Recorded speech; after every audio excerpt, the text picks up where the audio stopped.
общество вообще Терлой называется, но там у нас Терлой считается все равно и как тейп, и как тухум, да, и как клан, и как род.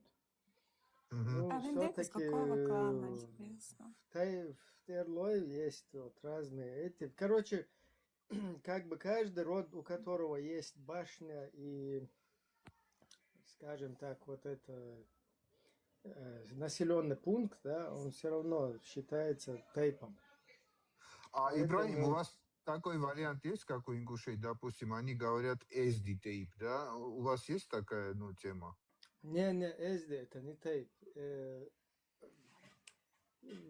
Подожди, SD разве есть, не SD? Он знает, что имеет в Не, виду, он имеет в например, виду, Аздиевы. Ибраим, Он выше, пофамильно ниже тейпы. говорит. Да, Например, есть. SDU, да, SD, да, все правильно, да, я А ошибся. вот это Не-не-не. Галгай, вообще это что-то отдельное у ингушей там? Ничего не отдельное. У ингушей тейпы, которые там входят в ингушское общество, многие они входят и в чеченское. То есть это чисто такое политическое, географическое обозначение. Вот ингуш, чеченец. А по Лазик, а у сути вас есть это... тейпы? Я, например, всегда отношусь к тейпу Терву. У нас вот Галанчожский район, может и сейчас даже Галанчуаж на чеченский лад. У нас есть там башни. Я могу видео на своем канале показать, где мои предки в X-XIV веке жили. У них холодильники были даже, да. Не те, которые в розетку суют, а вот холодильные помещения, да, прямо в этой башне. Да, вот так. У нас, Мика, у нас два тейпа. Один сионистский, другой не сионистский, как бы.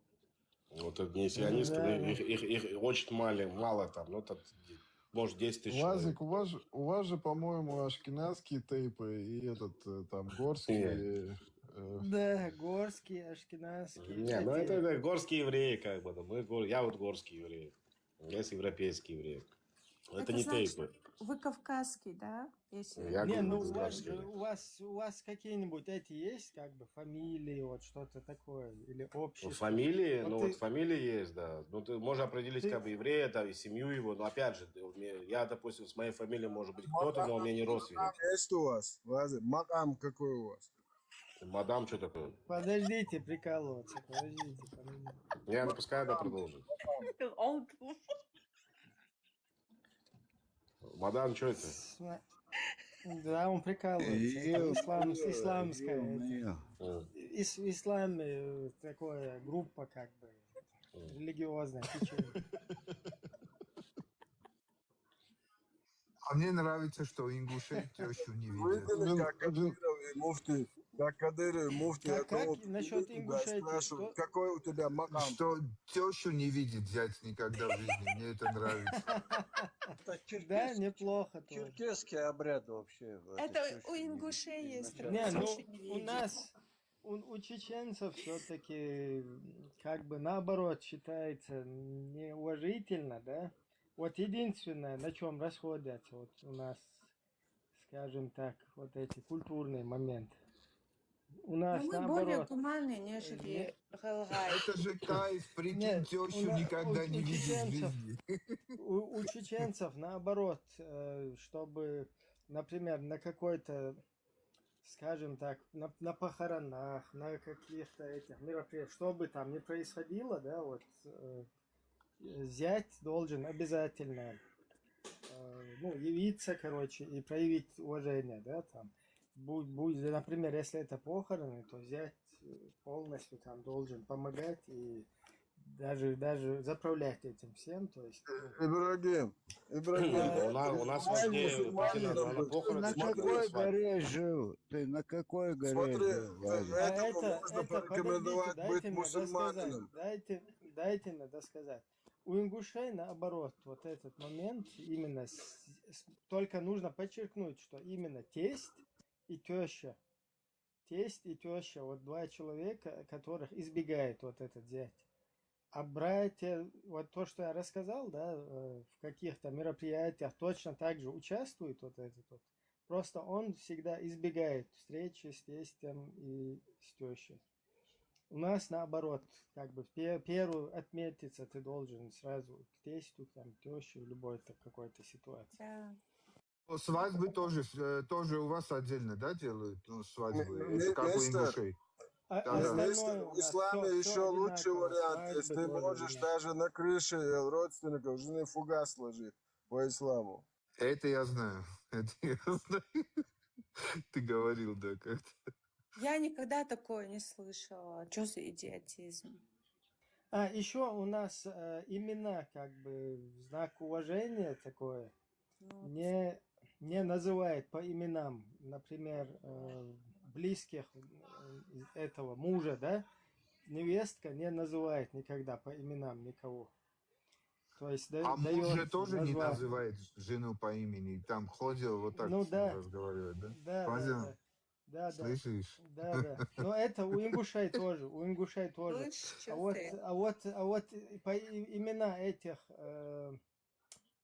близких мужа, да, то есть невестка, она у ингушей называет имена, насколько я знаю. Нет, не Если я ошибаюсь. называет.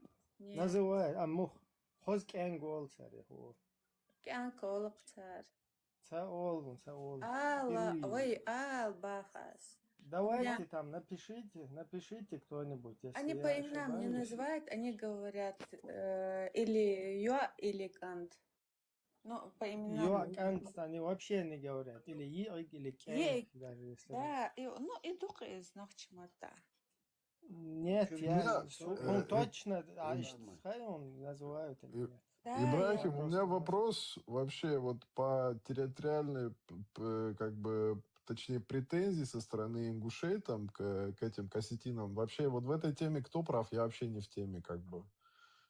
У них же Ингуши, там какая-то конечно, правы, войнушка потому была. что ингуши правы, потому что эту территорию просто, как и вот от нас, с этой стороны, с восточной, откололи и просто туда дагестанцам как бы присоединили, и также от Ингушетии к осетинам. Просто вот эти в голову помет, который закладывают потом этим людям, типа, чтобы они паразитировали на этом, пытались это не отдать, это неправильно. Поэтому и создаются вот такие конфликты.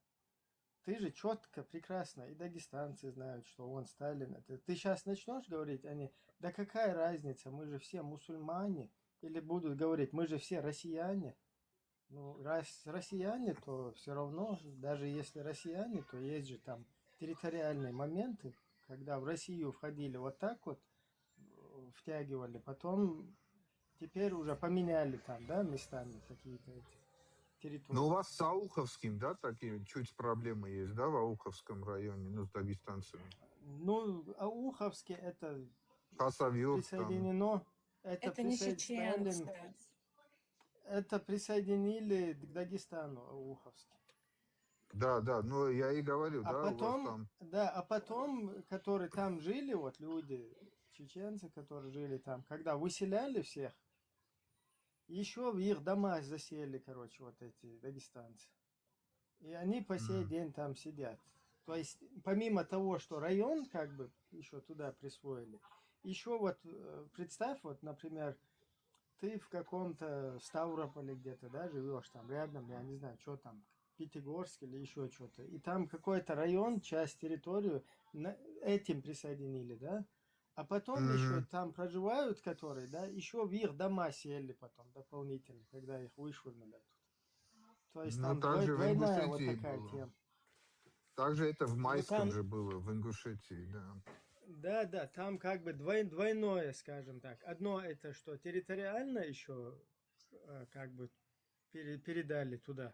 А второе, еще после того, как передали, все равно ты же там в своем доме живешь где-то. А потом тебя выселяют, и когда ты возвращаешься, там новые хозяева сидят уже и не выходят оттуда. Да. Ну, тут знаешь, тут еще проблема в чем? Помимо того, что, например, дагестанцы, да, там не выходят где-то из этих домов, их же как бы подначивают к этому. Там тоже вот такая тема. Он бы, может, вышел бы оттуда, да, но ему Не как дают. бы так негласно, устно как-то все равно их подначивают опять там сидеть, туда садиться. То есть такой созданный, замороженный конфликт, чтобы в любое время его Ну, в этом вскрыть, да? районе в основном компактно проживают чеченцы, кумыки и аварцы, даже если я правильно помню. Это знаешь как? Это когда удобно ты мусульманин, когда неудобно ты не мусульманин, короче. Ну, когда, да, тот и россиянин, тот и этот. И вот как сюда брат мусульманин заходил, как его, я уже не помню, вот этот русский. И я у него спрашиваю, ты вот насчет там, как ты считаешь, Чеченская республика Ичкерия, она оккупированная, потом за военные преступления, вот эти массовые военные преступники должны нести ответственность? Он говорит, если мы в шариате, то есть если тема идет о исламском государстве, о халифате, то да. То есть только в таком случае, да. Ну, там вообще ИГИЛ с головного мозга у этого чувака. Либо У нас, он, я не кстати, знаю, там по у нас, профессии кстати, или по это. Да-да, говори. 60-70 штук накрыли в республике. Вот недавно новости смотрел. Это, кстати, началось после, что этот интересно. Я тебе, помнишь, рассказывал про муфтия, который, короче, над 13-летним мальчиком надругался, то, что тогда я говорил. После этого, короче, эту тему замяли и накрыли, короче, проверками, там, не помню, 60 или 70, короче, человек, вот этих, короче, вахишек бородатых. В доме каком-то, короче, накрыли. Какая-то ячейка, короче, была. Вот недавно. То, что там у вас, это скорее побочка, знаешь, вот то, что у вас... Когда это у вас там вот эта тема была? В нулевых, там, 4-й, по-моему, 5-й, 6-й, да? В этих годах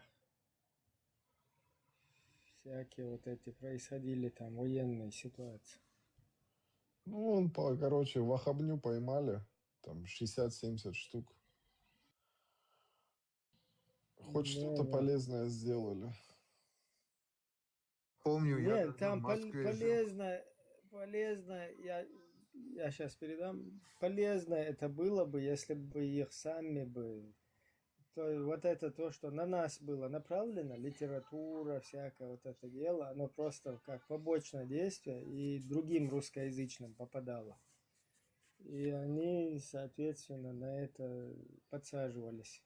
А потом уже отлавливать там собственное детище, скажем так, да, собственный результат своей вот этой политики, это уже получается не хорошее дело, потому что ты сам это все выпустил джина из бутылки, да, потом его туда запихнул и хорошее дело сделал.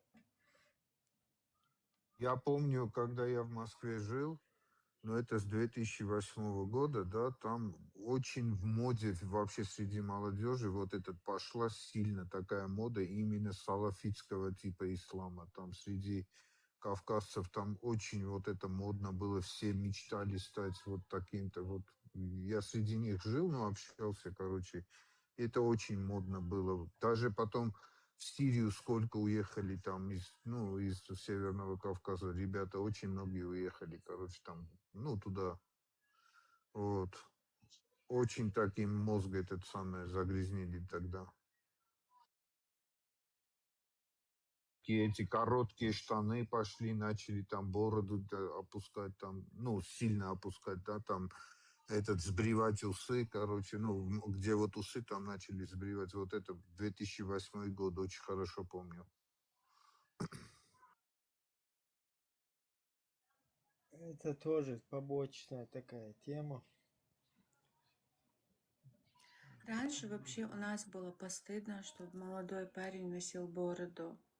Ибраим, ты согласен со мной? Это в советское время.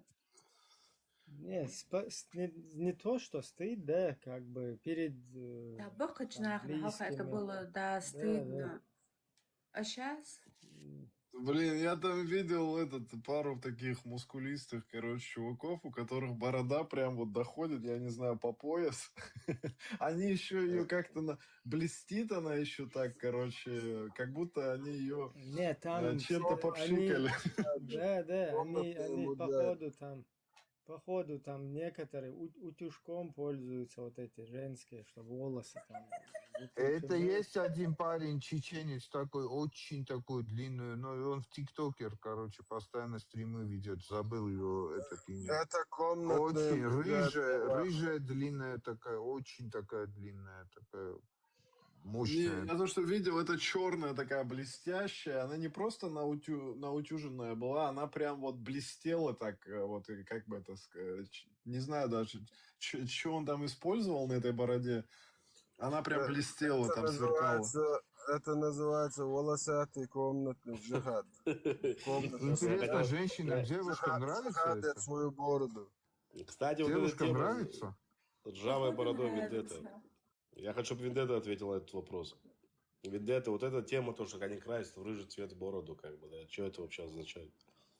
Это наш пророк, саллаллаху вассас, любил красить вот в этот цвет. Это самый сексуальный цвет.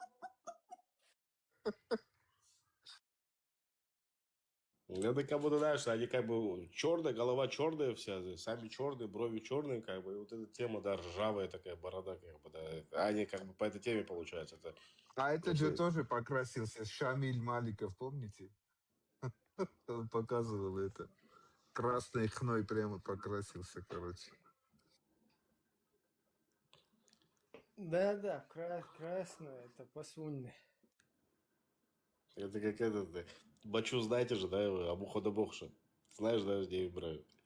Да, я вот про его имя забыл, я как-то здесь упоминал Да его, хрен его как с знает, как него его зовут. прикалывались. Бача.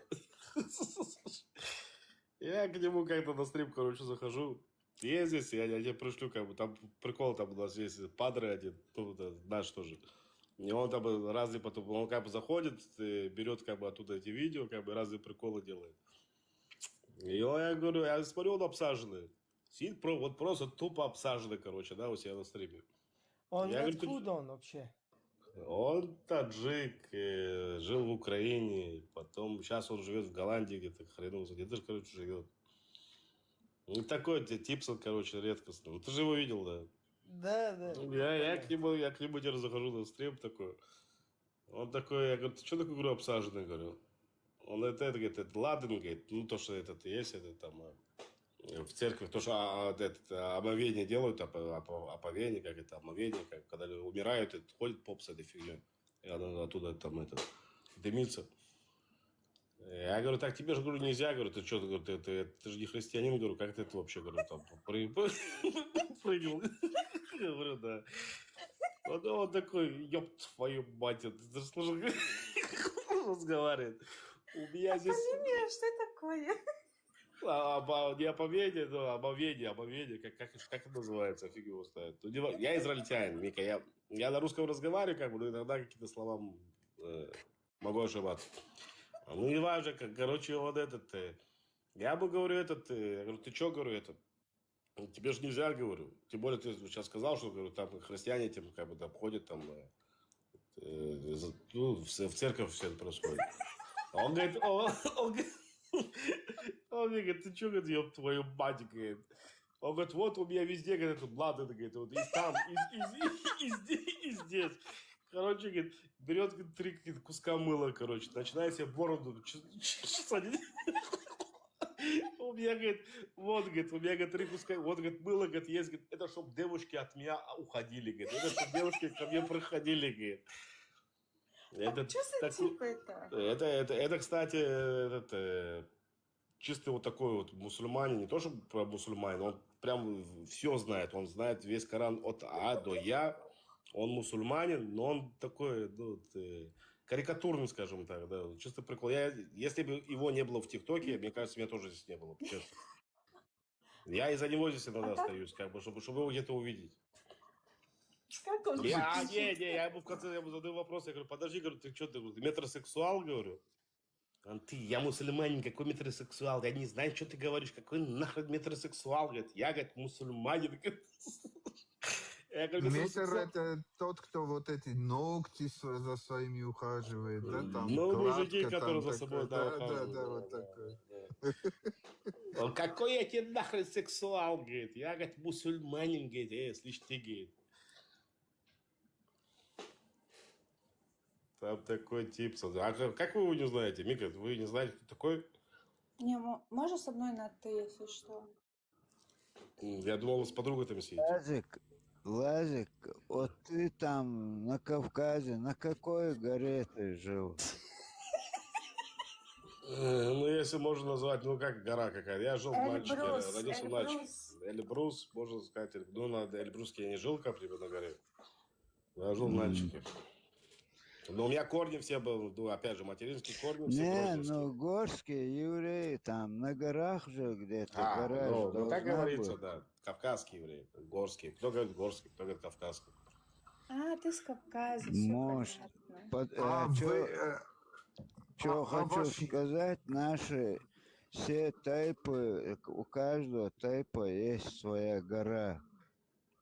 И вот думаю, может, ты там на какой-то есть отдельно, что ли, есть там Ну, гора. скорее всего, это... Я 2 года жил в Нальчике, ты случайно не в этом районе Нарт жил, вот перед гостиницей? Я жил на Красноармейской. Это колонка называлась, еврейская колонка.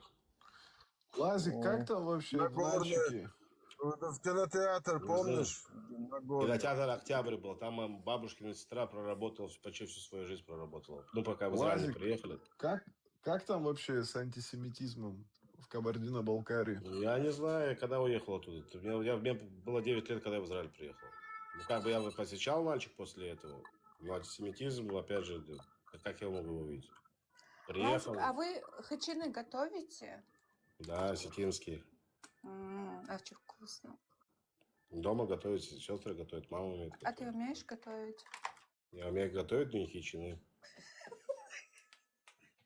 Какое твое коронное блюдо, можно узнать? Корона моя блюдо. Жареная картошка. Я люблю мясо, как бы, да. Я готовлю шашлыки, машлыки такое. Азик, а у тебя косички есть, шляпа есть?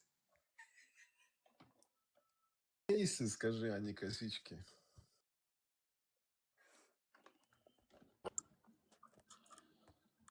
У меня лепити получается, курза.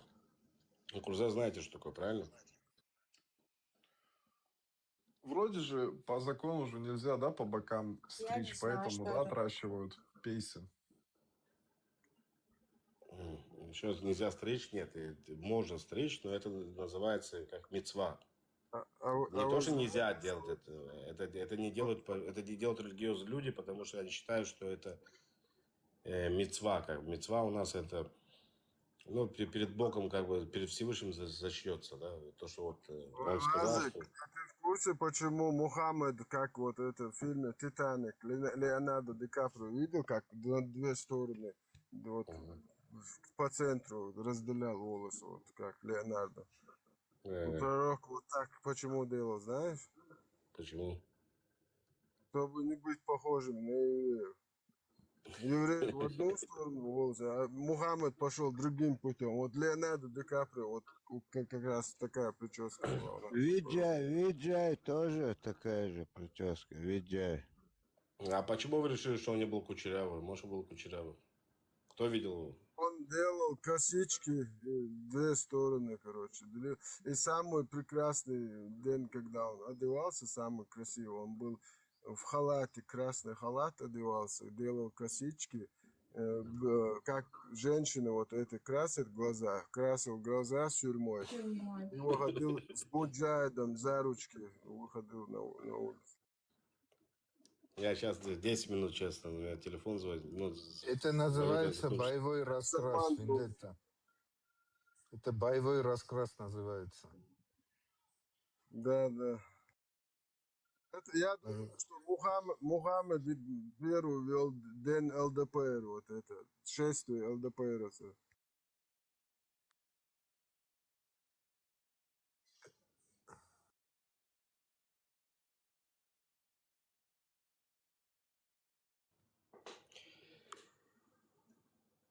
Короче, там не все просто так получается, да, Вендетта?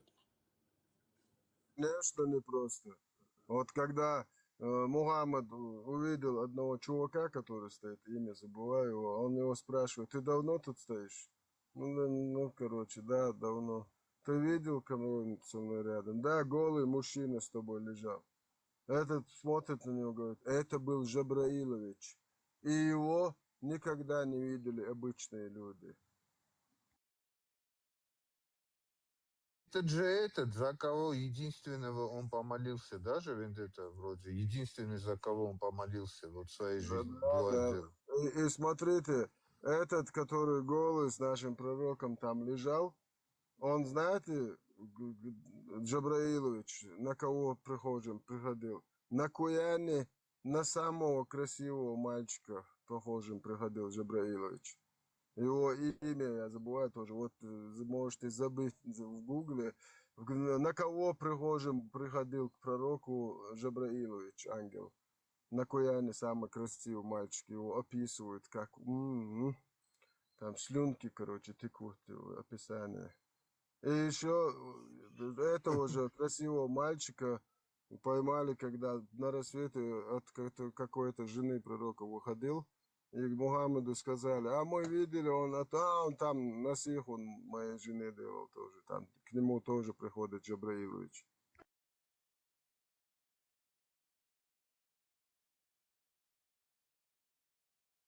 Санта-Барбара, арабская.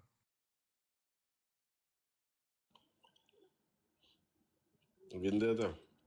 Меня этот очень удивил видос, как бы формата, где он рассказывал про как Мухаммед женился на своей двоюродной сестре, к этой жене как бы своего сына приемного. И потом выдал, вот что меня удивило, чего я не знал, как бы, что он выдал ее за женщину, которая, по-моему, его на лет 30 старше. И еще эта женщина там, по-моему, пила наджаз, короче, этого Мухаммеда. Это что за история там? Можете рассказать Это он подробнее? в гости пошел, ему лень было выйти на улице, снег было по колено, зимой холодно в пустыне. И он, короче, раз потянулся за кувшином, откуда люди пили, он наполнил его своей священной мочой. И на рассвете он начал его искать, когда должен был уходить. И он спросил: где этот кувшин, короче? Это сразу сказала хозяйка заведения, сразу сказала: клянусь Аллахом, я все это выпила. И пророк тогда рассмеялся: твой живот никогда не коснется огонь ада. И пошел дальше.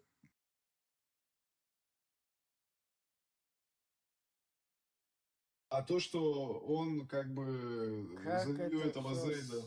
свято. Зейда, он же с ней же, да, поженил, или что там происходило? За Зайда он сначала выдал свою двоюродную сестру, 33 сура, 36 аят. Зайнаб говорила, двоюродная сестра пророка: я не хочу выйти за этого У вольно. меня радостная новость, дорогие войнахи. Этот самый, ко мне сейчас приехал друг ингуш. Сейчас иду с ним встречаться. Вот. Алхамдулилля. Сюда приведи его, мы муджада из него сделаем. А он муджахид, он такой мусульманин, чистый такой. Вот даже мясо у нас не ест, только вот это, Мы рыбу его ест. полностью подготовим, чтобы он на вас уже ночью нападал, когда вы спите. Окорочка есть он, окорочка. Не, вообще. Не, Тогда, не, не, не. Сядем поезд на Назрань. Муджахид он может быть только тогда, когда он беспокоится за детей в Палестине. Тогда он муджахид. Если не беспокоится, то ни хрена не муджахид.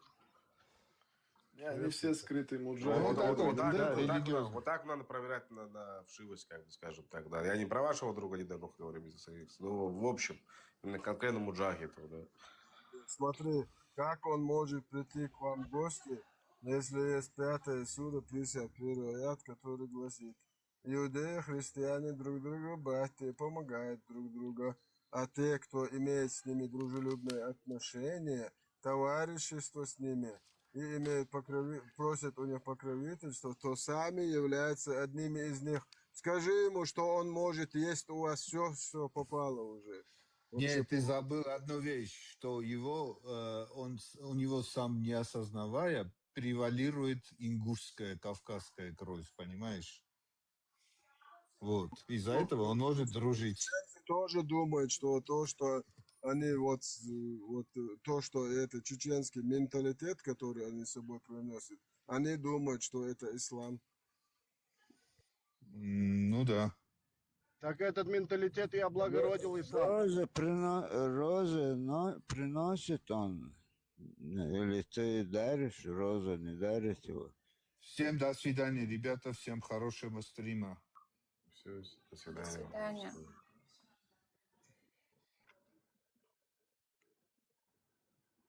Ибраим Фарго, Хошахму, что не слышно в Машол, Фарго. Вот, ну, тут евреи, то есть чеченцы обсуждают евреев, все обсуждают евреев, и евреи обсуждают А евреев. банковские карты Хаджио, ты смотрел? Ну, а что ты думаешь, Фарго? Мне это льстит, кстати, когда меня обсуждают. Что? Я сижу здесь, получается, в меньшинстве, как бы, и меня обсуждают. Я тут звезда получаюсь. Был матч, вчера, кажется, да, вчера был матч, ночью, вечер. Аргентина, Египет. Египетянские болельщики подняли флаг Палестины. Аргентинцы, вот местку, болельщики аргентинцев подняли флаг Израиля. И там, короче, чуть у них конфликт, драка не возникла. Там полицейские все, короче, разняли их.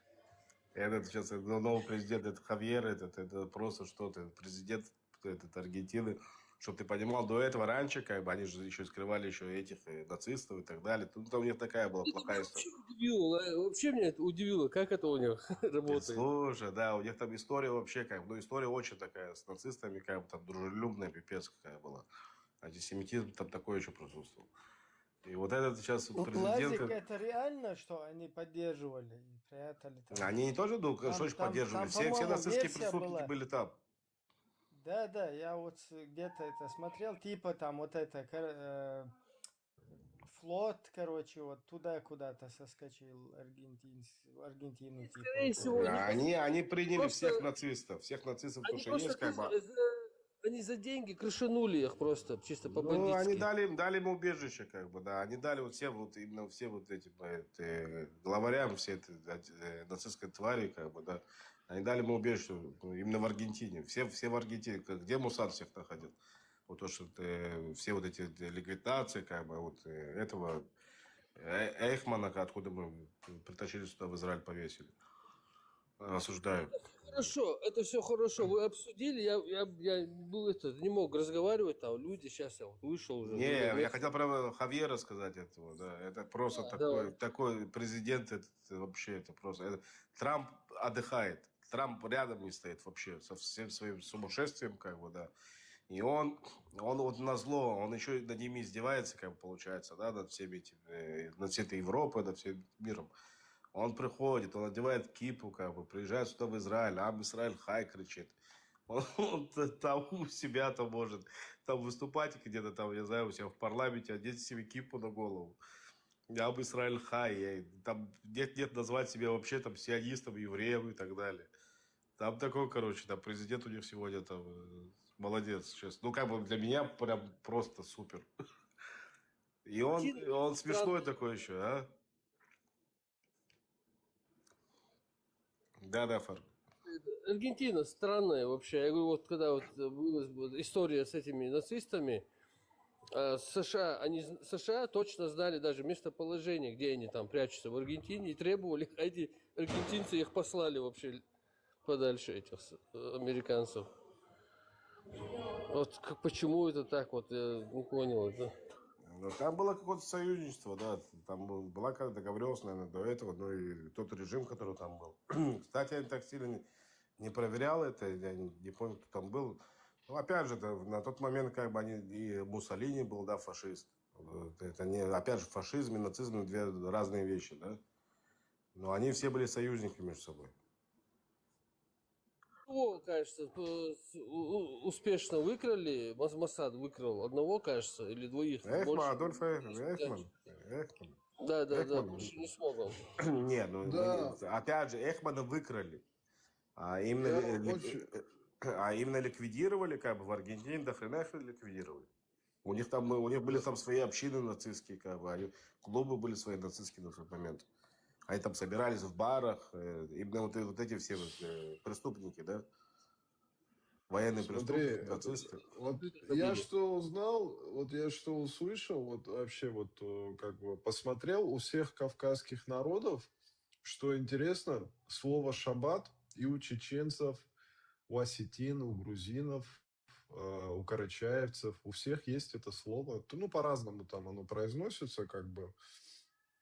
У всех кавказских народов это слово есть. Это евреи своровали у кавказцев это слово.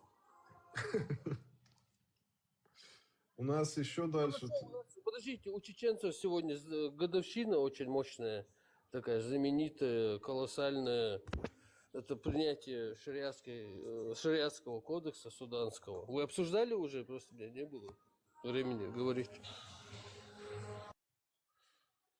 30 лет? Да, Я частично упомянули мы, Да. но это надо тоже развить эту тему. Ну, можно попозже Я еще. хотел, да, я хотел вообще этот чат открыть, там табличку, эту заставку поставить, там это сделать, но у меня что-то, короче, обстоятельства. Может попозже, может сделаем, чтобы это как-то зафиксировать. И Да, обсудить можно. чуть-чуть. У других народов я, например, просто как бы узнал, что есть это слово, например, кавказских народов. У нас, например, там плюс еще какие-то обычаи есть, связанные как бы с этой субботой. Например, я с земляками на другой трансляции сидел, короче, спрашиваю, а когда вот ислам, например, вот мы про предков там разговаривали. Я говорю, первые поколения, ну, там, от основания, там, и 10 там, поколений, например, были ли мусульманами?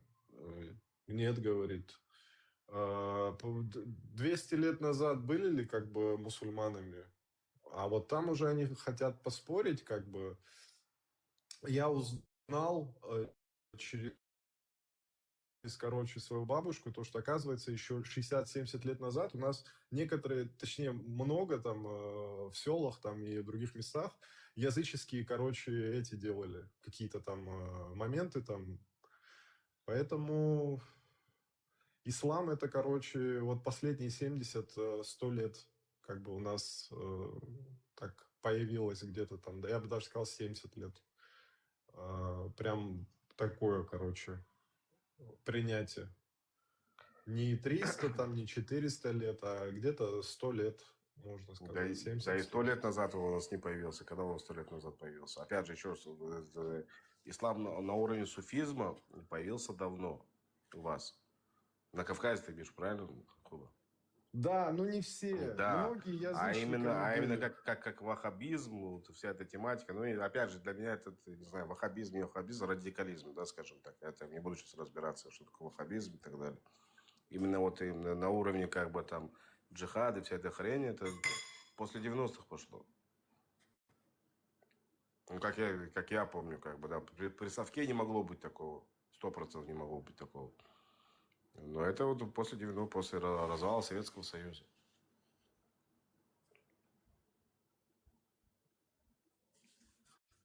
Ну, это вот, я вот слышал, и у ингушей то же самое, где-то они 100 лет назад, да, стали мусульманами, там, 150 лет назад. У чеченцев не знаю, когда там. У вас же вроде Кунта Хаджи был, вроде миссионер там. У нас у кого? У меня?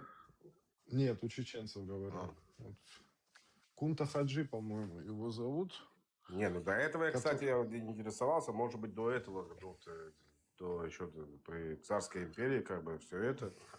Может, что-то и было, или там завоевания, когда приходили вот эти все эти Вот тюрки. какая-то мутная история с этим принятием ислама у чеченцев. Вот я сейчас вот представляю, моделирую ситуацию. Вот сейчас вот общество, да, живет. И какой-то приходит чувак, и начинает о чем-то говорить.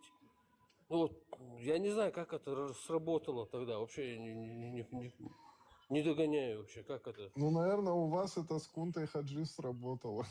Нет, ну вот смотри, ну представь, один чувак ходит какой-то и что-то несет там, какие-то про Альбурака, там, про чего-то там, про какие-то чудеса.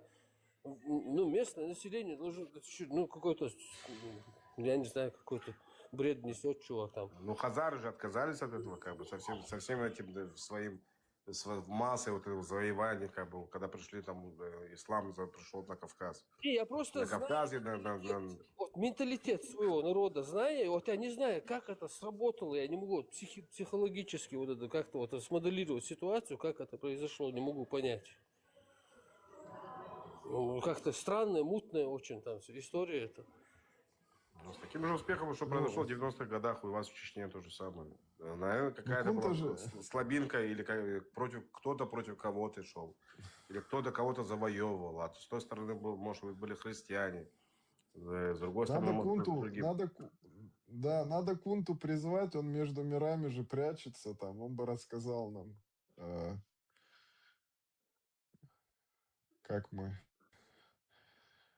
как ислам пришел в Чечню и в другие регионы. Над Кунтой смеются, типа там он летает, это смеются вот эти ваххабисты. А сами про Аль-Бурака не смеются. Вот это тоже двойные стандарты вот эти.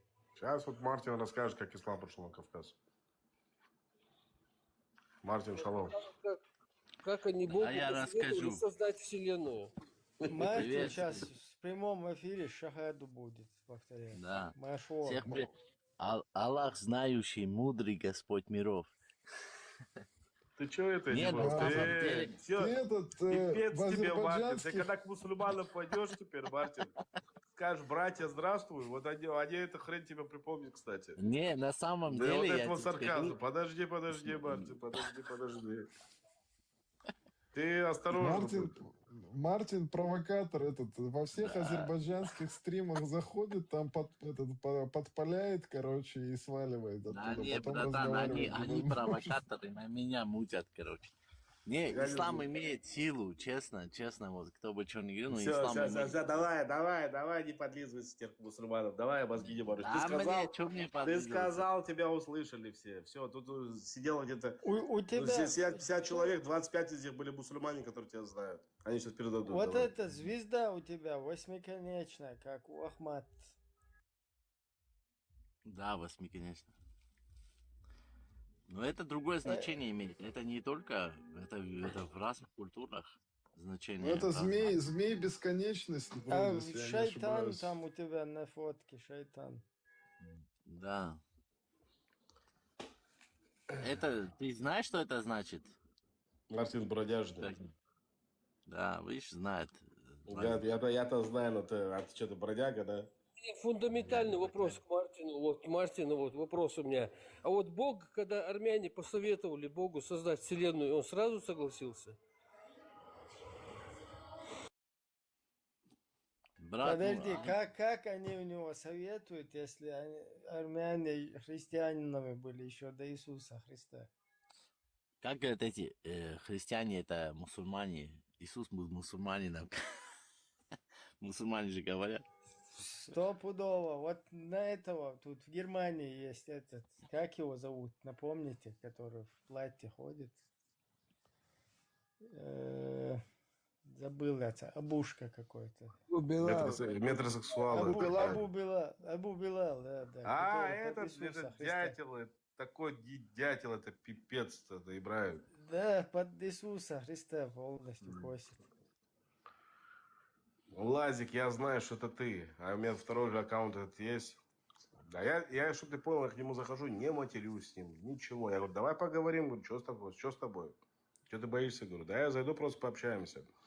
Он какой-то стрим открыл, короче, там сионисты, шмионисты, такая фигня, там, вот, посмотрите, вот этих каферы, шмаферы.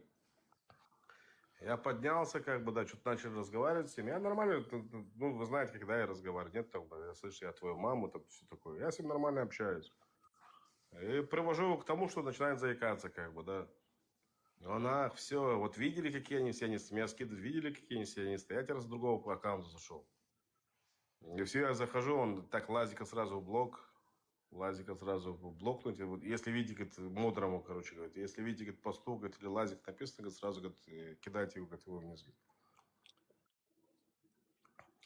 Лазар Никак. это имя такое. Ибрахим, а Маргарита будет, если молчать, может, если она разговаривать не хочет, как бы Леона Почему? поднимем.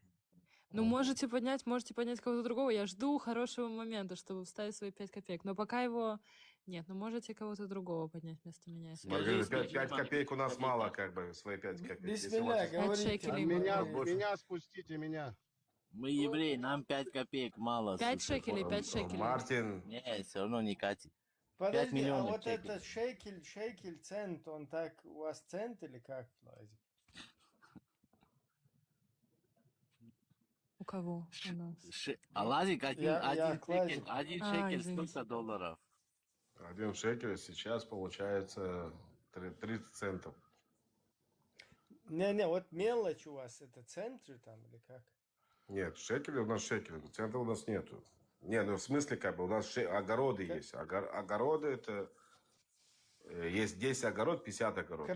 Копейки, да? Ну, Ну, это копейка, Город? желтая мелочь, как бы, да, такая. Лазик, вопрос такой, как сионистом можно стать? Я вот в последнее время думаю, сионистом хочу стать. Гора Сион, брат. Ты должен... Если ты не проживаешь у себя дома, ты изгнан со своего дома, и потом вернулся, ты уже сионист. Просто я называю это как сионист. Почему? Потому что у нас есть гора Сиона, как бы в честь этого назвали свое возвращение к себе домой. Не, я хочу именно сионистом. Если ты живешь у себя дома, не надо... движуху. Ты можешь Не, я хочу поддерживать меня. сионистом. Да, я хочу сионистом быть, который Надо поддерживает. какой-то институт закончить. А сионистам быть выгодно? Машон. Ну, у себя дома, вернуться к себе домой выгодно, да, получается, Ибрахим. Шалом, шалом. Добрый вечер всем. Все. Кто не хочет к себе домой вернуться? Высшее Не. образование надо, чтобы... Я имею в виду сионист. вот эта версия сионистов, которые эти там говорят. Эти там несут. Какой-то заговор. Да, там финансовое положение. Ты какое. объясни, что такое сионист, Лазик. Объясни. Не, ну вот только что же объяснил, как бы, в 2 словах. Если хочешь вернуться к себе домой, если ты изгнан из своего дома, как бы, да, ты у себя дома Есть не же, был. вот в Америке есть Ну, я тогда христианские тоже сионист. сионисты.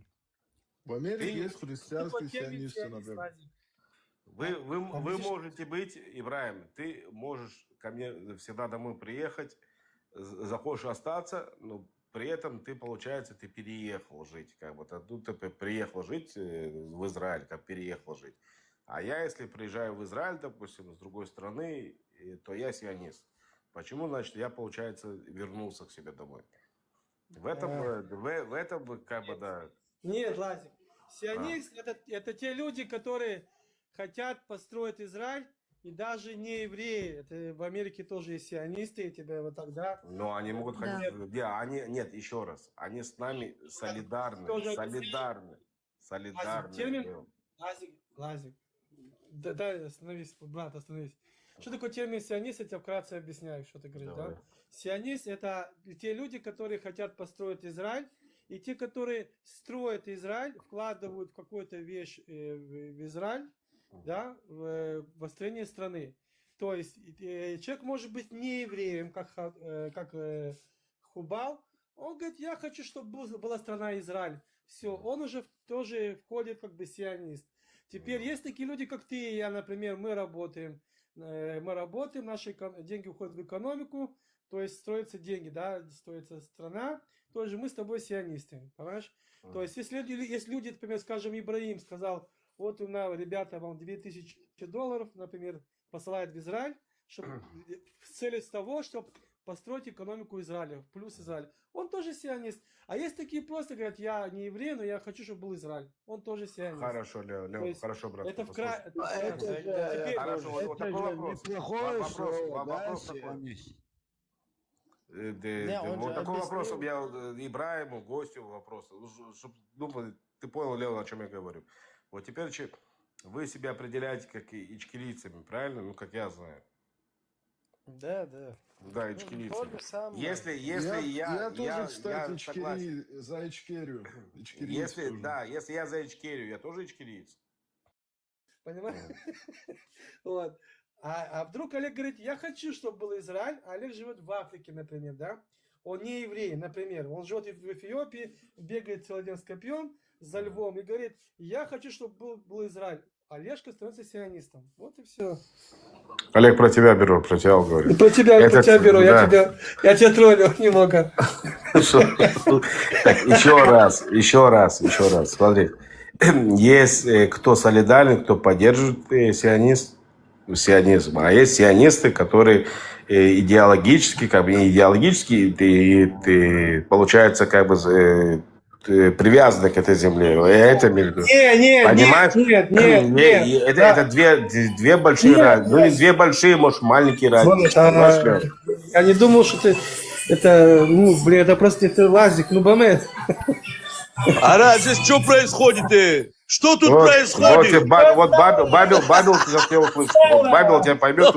Бабел, давно тебя не слышал, соскучился. Спорим сейчас левым против меня. Бабел, короче, что-то нас обходит. Лазик, как ты, братуха? Как ты? Баруха Шем, братан, ты как?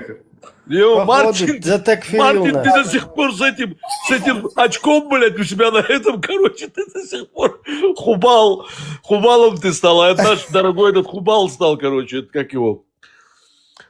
Ну, этот масон. Я с этим очком всех очков натянул, брат. Да. А ты опять начинаешь вот фантастику свою, да, армянскую. Хватит, да, я тебя прошу, да. Хватит. А ты что, сидел, что ли? Где ты был? Сидел, какой... Я, бля, братан, я уже, бля, поехал, ты знаешь вообще, и в Европу, вернулся обратно в Америку. Нормально. Круиз. Я тебе реально говорю, мне не до этого было. Я там посылал разные эти делал, короче, там, в этот... Посты делал, короче, видео там всякие эти, короче, прикольные. Гостиницы иногда там это. Но не попадал я на это время, эфиров это туда-сюда не получалось у меня в основном там. Мы даже не заметили, брат, что тебя не было. Да ладно тебе, да. Даже не заметили. Но мы рады тебя видеть. Слышать пока, видеть, братан. Да, фотографии тоже. Один день мы соберем форум. Ибраим, как ты, родной? Как ты? Я тебя забыл, короче. С тобой надо было нормально, все нормально. Как ты, родной? Как ты, братан? Все хорошо? Я тебя мониторил, у тебя там на твоей... Формат, они, короче, не забывают. Постоянно пишет, как там дальше. Когда уже наш проект, короче, 26 июня начались тренировки, мы продвигаемся, как говорится, в нужном направлении. Скоро ногами выносим через дверь нашего клиента, как говорится.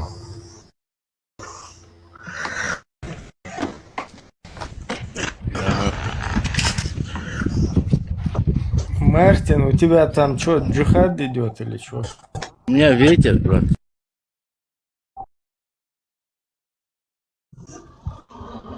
Вроде в Армении муджахидов нету. Вот джихад с азербайджанцами. Он же не в Армении, он дает в России. А что случилось до этого с эфиром? Выключился, то ли меня выкинуло, я не понял. Не, это у меня устройство что-то глюкнулось. А перегрелось, походу. От слова сионист перегрелось устройство.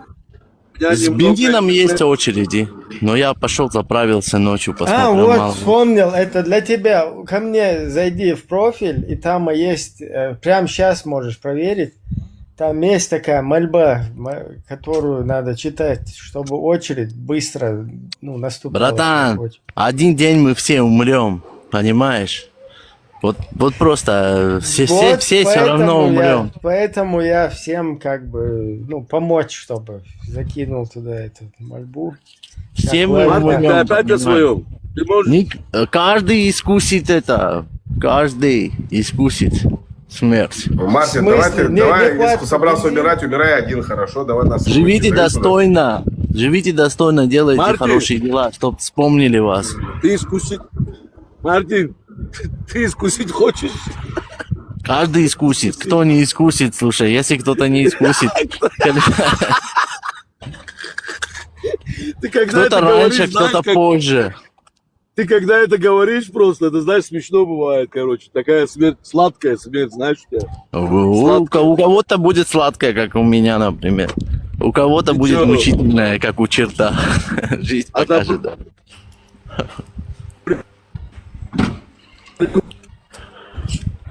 Видишь, Аллах твой микрофон даже сломал. Да, что ты там, что ты там намутил, Аллах. Никто это не обойдет, бля.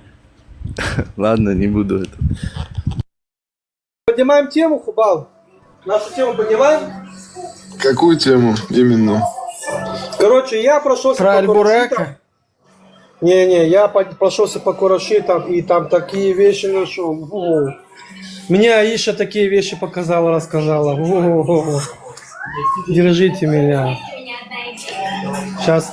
Я думал, мы уже нашли пастбище Аль-Буреков. Вы обрадовались. Там я надо будет скинуть это все Хубалу в личку. Да, отправь, я посмотрю. Там будет очень интересно. Но что Хубал прав? Почему я говорю, что есть это каста, есть каста у бабуинов, которые они рулят, а все остальные это овцы. И вот они этим делом правят. И это написано у них в хадисах. Это, кстати, написано в Коране тоже. Есть послы туда, послания. И это относится как бы от Мухаммеда. Это он все устроил, потому что от него все это шло. Ну, Ибн Тамия Он же это- говорил, Ибн Тамия же говорил, а он считается шейхуль ислам, как бы, можно сказать, король ислама, короче, по-простому. И то, что арабы, да, то, что арабы Пацаны. превосходят не арабов, это он говорил же, вроде. Я сейчас вытащу, подожди секунду. Я просто в плохой зоне этого недоступности, там у меня связь так вот бывает, включается, я еду по трассе, и сейчас нормально вроде как. Слышно меня, да? Да, слышно. Это точно не Сейчас слышно Аллах? уже? Точно не Аллах. Не, я в таком месте, короче. Это всегда, когда я здесь проезжаю, такая тема. К чему это шло? Они строили касту, пацаны шли к успеху, но не получилось. То есть в дальнейшем должно было быть как бы есть высшая каста. Она была, кстати, она была. Потом ее стерли. А все остальные это так. То есть Мухаммед строил такую, знаешь, элиту. Это сам Мухаммед строил, от него отходило. Он это пошел. Я Есть тебе элита. могу прочитать, я тебе могу прочитать, что писал Ибн Таймия в своей книжке «Превосходство рода», Фадль аль-Джинс.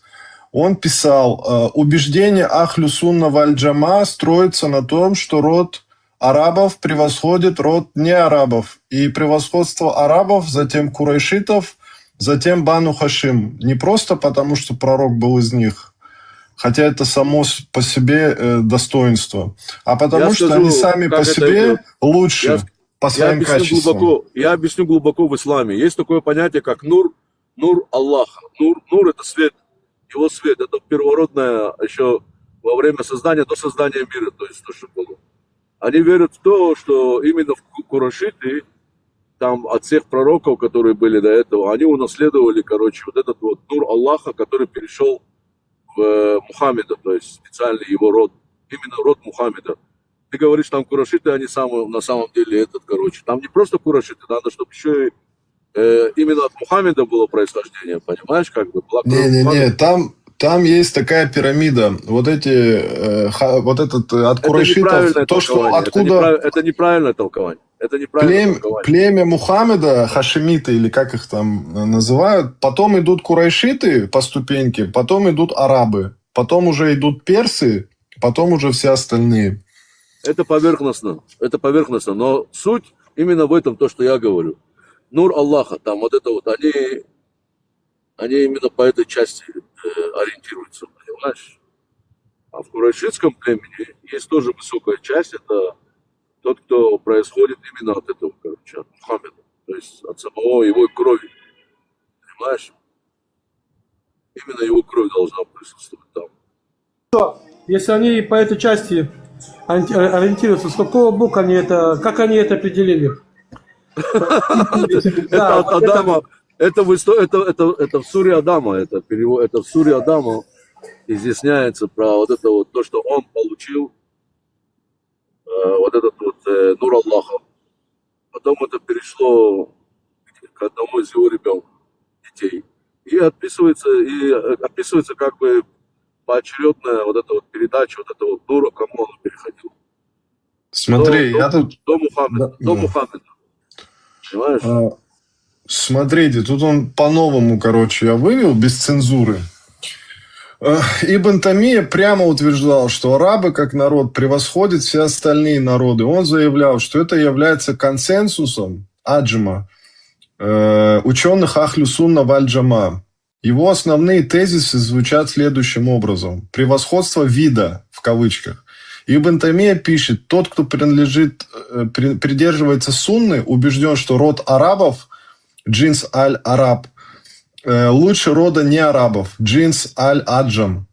Будь то персы, римляне, евреи, сирийцы, копты или другие народы. Иерархия превосходства. Он выстраивает четкую генеалогическую иерархию. Арабы превосходят не арабов, племя Курайш превосходит остальных арабов, род Бану Хашим превосходит остальных курайшитов, а пророк Мухаммед лучший из рода Бану Хашим и лучший из людей. Причина превосходства. Ибн Тамия утверждает, что это превосходство является врожденным и сущностным, а не только потому, что пророк был арабом. Он писал, что арабы изначально обладали превосходством в разуме, характере, языке и природе, что сделало их наиболее достойным сосудом для принятия последнего откровения и несения ислама другим народам. Да. Так оно и есть. Бану Хашим это и есть род его, да. Это Бану Хашим находится внутри курайшитов, да. Но конечный итог это то, что его род, именно его личное происхождение, вот то, что от него идет. На это и намекается. Это он это и говорил, превосходство своего происхождения. Он гордился своим происхождением и должен был отсосать своему отцу. Осуждаю. По своей же теории. Никто ничего не это самое. Это просто он так же говорил, как вот прийти своему отцу, кусить зубами зачнет. Все. Он свой пример всем показывал, как говорится. Делай как я, делай как я. Понимаешь? Да. Челани, я сейчас здесь. К чему мы говорим? Мы говорим к тому, что... Мне кажется, Адольфович был если сравнивать с Мухой и его религией, как бы примерно на одном уровне. Да, теперь смотрите, что происходит. Что вся система строилась к тому, что они каста, а других под себя ставят, да, под себя, вбивают эту идею, которая ломает все традиции, всю историю этого народа, вбивает вот эту всю эту порнографию в их голову, и они кайфуют, а эти за них воюют. И так это происходит сейчас в жизни, кстати, заметьте. То, что и сейчас начинается происходить. И то, что сейчас арабские страны сейчас уходят, они отошли от всего этого, они потихонечку уходят от этой системы. А все остальные, там, которые легли под эту камасутру, махаются лифчиком, рвут на себе груди черняшку и кричат, что они поцин паровоз. Но мы это сделаем красиво. Я скоро подготовлю красивую эту тему, дам Хубалу. Вот. И он это все красиво оформит на стриме. Так что, Хубал, будешь ломать всех, рвать их. Им будет стыдно, что они уже стыдятся, что они бабуины, прикинь.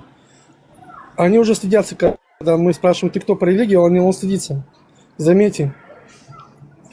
Не, ну, если отталкиваться от точки зрения, что как бы Бану Хашим это самые лучшие, там, как бы разумные существа там по природе там и по всему, то что-то как бы я не вижу тут ни нобелевских лауреатов, там, правители Саудии, Арабских Эмиратов из других племен, не из курайшитов, насколько я знаю, даже. Единственный, по-моему, это же король Марокко ведет свою родословную якобы. И король Иордании. Два чувака из курайшитов. Должен задать вопрос, откуда это пришло, и как это определилось, и кто это решил. И тебе будет интересно. Да. Что увидишь, блин, услышишь? Что ты охраняешь? Когда я пришел, копнул, откуда это пришло, да, намекайте, как это построилось и кто это определил. Вот это будешь держать долго будешь.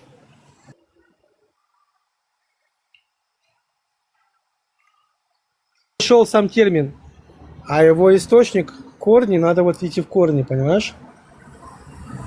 Я, знаешь, вот с вот этими мусульманами по их правилам не буду играть. Вот Ибн Тамия самый признанный, как бы, и он делает фетву, или как это называется, что все масхабы, как бы, это консенсус, как бы, да, вот этого превосходства, как бы, арабов над неарабами. Вот этот момент просто, ну, я себе, короче, не просто там запишу, а заучу наизусть. С источниками совсем. Это больнее всего бьет по нашим, в особенности кавказским народам, осознание вот этого, что они на самом дне, как червяки. Они даже слышать не хотят этого. Вообще, когда дискутируешь с мусульманами, там перед этим надо условия обсудить разговора, потому что о каком исламе идет речь, о каком исламе мы будем дискутировать. А то получается как? Ты начинаешь в одну игру играть, а они, оказывается, в другую игру играют. А ты задавай базовые вопросы, как я. Базовые вопросы. Смотри, если они не могут объяснить саму базу, получается, это не что? Я не про это. Ну, сейчас, допустим, с кем-то, он говорит, я мусульманин. Хорошо, давай дискутируем. Потом выясняется, оказывается, он шиит, или там ваххабист, или суннист. А не важно, база-то есть, база. Не, ну у них там свой ислам у каждого получается. Ну это да, база, понятно. База. Да. Не, база, на чем стоит фундамент, он-то один. А если они не могут объяснить термин фундамента, то значит они не могут объяснить, нет такой религии ислам, нет такого Мухаммада, нет ничего. Это все фейк, все. Потому что саму базу, любую базу ты спросишь у него, он не сможет тебе ответить. На любую базу. К любому ученому приди, к любому. Задай базовые вещи, все, он сыпется, он здесь он умирает от этого. Я просто всех замучил с этим Мухаммадом, но у меня еще есть другие вопросы были базовые, такие тоже примитивные, да, и все, на этом все сыпалось. Леон, это слишком сложный вопрос, с которого ты заходишь, это... Попроще объясню сейчас. Вот, почему? Если ты меня сейчас спросишь у еврея, я тебе открою, покажу, объясню, как определяться пророков. А если я начну по моему определению сравнивать Мухаммада, так он вообще никто, он вообще пацан со двора. Понимаешь? Поэтому для нас это очень легко. А я спрашиваю у них. Лён, я спрашиваю допустим, по моим вопросам, от Коран от Аллаха, да, где написано, что в Коране, кто написал это и так далее, по цепочке идешь. Там все время на людей натыкаешься. Вот десятками вот так вот вопросы задавал в течение 1,5 минуты вот этих вопросов. Они все признавали, что да, мы, получается, верим в людей. Хорошо, давай скажем так. Кто определил на самом деле по Писанию что он пророк? Кто определил? Мы уже... Фарго, они, субханаллах, не знают, что в переводе означает. О, этот Леон, точнее. Они не знают, что означает субханаллах. Как они будут знать, как определять пророка? Скажи мне, пожалуйста. Давай, мы с тобой уже подняли теорию. Помнишь? Не теорию, а по Писанию. Кто определил Мухаммад, что он пророк? Помнишь, мы с тобой это? Кто оказалось? Его жена и ее дядя, бля, которые там не были, не присутствовали, но они четко знали, он сказал, что это был ангел Джибраил. А ангел Джибраил почему-то пришел в пещеру, отпинал этого Мухаммада, да, отпинал его, изнасиловал, сбил его ногой. Он не знал, что он не умеет читать и писать, и сказал читать. А что читать? Вот это интересно. Что он должен был там прочитать? Значит, что-то было готовое. А про это готовое никто ничего не говорит. Пробел огромный, понимаешь? Опять пробалаболили, но не продумали логику цепочки. Окей, если он говорит что-то читать, значит, что-то было написано. Где это что написано? Покажите. Да что там было написано? Понимаешь? То есть, и получается ангел, который самогущий, то он же знает все это, да? Он уже от Творца пришел. И Аллах опять не знали, что Мухаммад, он дефект, он не умеет читать и писать. И в то время были очень много таких людей. И, кстати, он говорит, что моя ума неграмотная. И вдруг появляются писари. Понимаешь? Появляется, кто пишет Леон, там на ты палках. пропал. Я говорю, появляются писари. Появляется кто там на палках, на говне и на всяком это пишут. И получается, смотри, нету цепочки. Опять параболаболия. Тут, понимаешь, все падает, все ломается. Это все примитивно. Все настолько примитивно. И чтобы в это поверить, это надо быть примитивным человеком. И эта примитивность сработала на примитивных людей. Запустите сюда Александра вот этого. Он этот, по-моему, Ахлю Сунна. Македонского вот этого Александра запустите. Давай, Сашка, поднимайся, жги. Мусик, как дела, Мусик?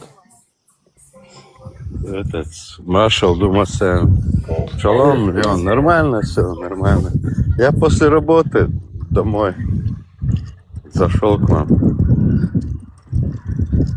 Не может Александра поднять? Он плевать. Ну, я сразу скажу, это не настоящий Александр, это, по-моему... Сейчас мы тебя запустим. Там Сейчас мы тебя Вендетта запустим. меня Подожди. поднял, может, Вендетта его поднимет. Может, Ибрахим, не слышит. по-моему, отошел, да. Сейчас. А, Леон, у тебя же админка есть, подними его. Я не могу его поднять, он не дал запрос. Так не могу поднять. Хорошо, давай подумаем так. Давай посмотрим. Вот он пришел к нему, говорит, читай. А что читает? Что там было? Что это за книга? Что он там дал? Что ли какой-то листик? Кто-то об этом говорил? Где-то это написано?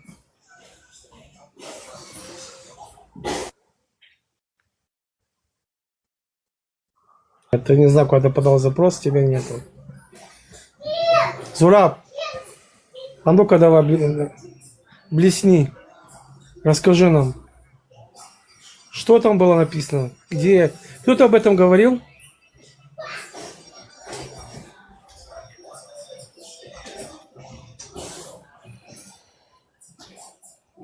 Кто-то знает, о чем? Кто-то знает, о чем была речь?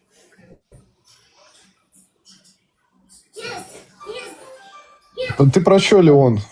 Именно им говоришь. О, малохольный. Малохольный, у тебя есть последний шанс извиниться перед всеми чеченцами. Я на вопрос хотел ответить, я тебе ответил. Не, подожди, стоять. Первая у тебя сура, шанс. Фатиха. Стоп, ты, бля, не контуженный. У тебя есть последний шанс извиниться перед всеми чеченцами. И тогда ты сможешь с нами разговаривать. А потом будешь вопросы говорить. Давай. А что он говорил про чеченцев? За что извиняться? Я вообще не понимаю, о чем Ты чё, бля? То, что ты здесь оскорблял чеченцев, и когда сказал это не в счет? Мой джин был радикальный, он иногда сам по себе. Не слушай. Что у тебя? Понимаешь? Мой Что у джин тебя? был, джин, радикальный джин. А, у тебя джин был. Да, Так извиняйся да, за это джина, он. извиняйся Но за это джина. же его поступки, как я буду за него извиняться? Он твой? Он ведь твой? Ну, смотри, у него Он своя твой личность, джин. у меня другая. Поэтому, Не-не-не. я думаю, когда он... Послушай, Малахольный. когда я подожди, включу... стой. Малахольный, стой.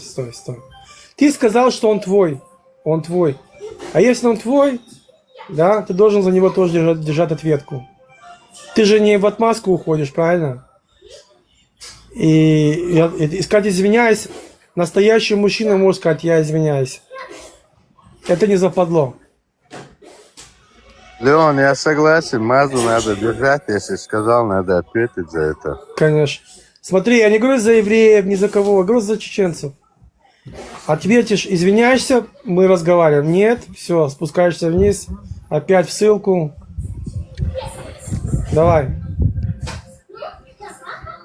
Короче, не хочешь. Чтобы этот джин как бы проснулся, понимаешь? Я не могу Все, заниматься. иди дальше, поспи, давай, отдыхай дальше. Все, у тебя был шанс. Как был Малахольный, так и остался. Я тебе сказал, я тебе не дам ни на одном эфире подняться. Пока ты не извинишься перед чеченцем, да, чеченские люди вот сидят, пока ты перед ними не извинишься, я тебе не дам. Все, вот. Можешь, блядь, рогами в розетку упороться, все.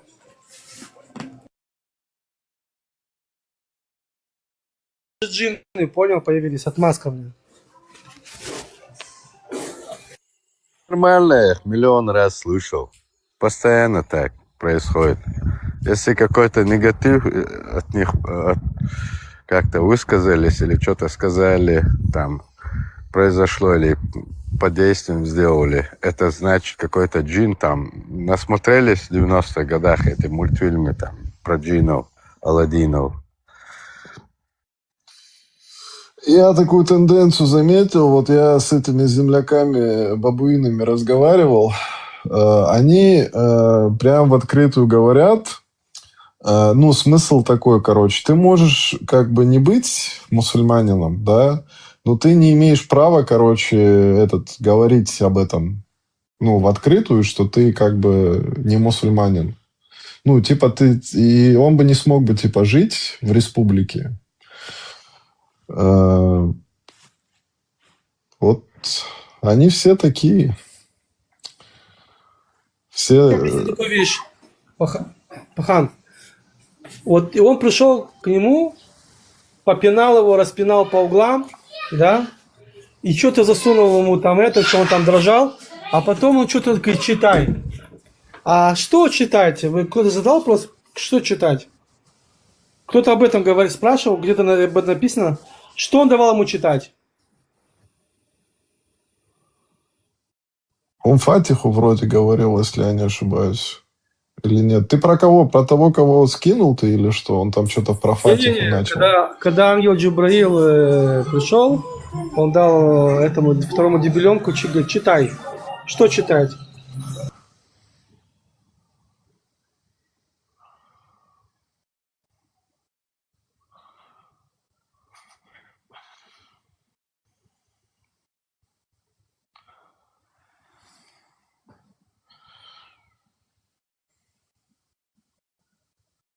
Мы опять зашли в тупик. Не, он же его, по-моему... Это были четкие, которые крутят вот эти вот четкие. Читать, вот это вот читать было. Надо четкие было читать.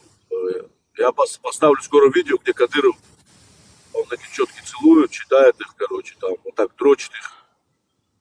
Поставлю, вот увидишь, что это было. Это по сунне. Он не Коран имел в виду считать, а четкий считать. Да, хорошо,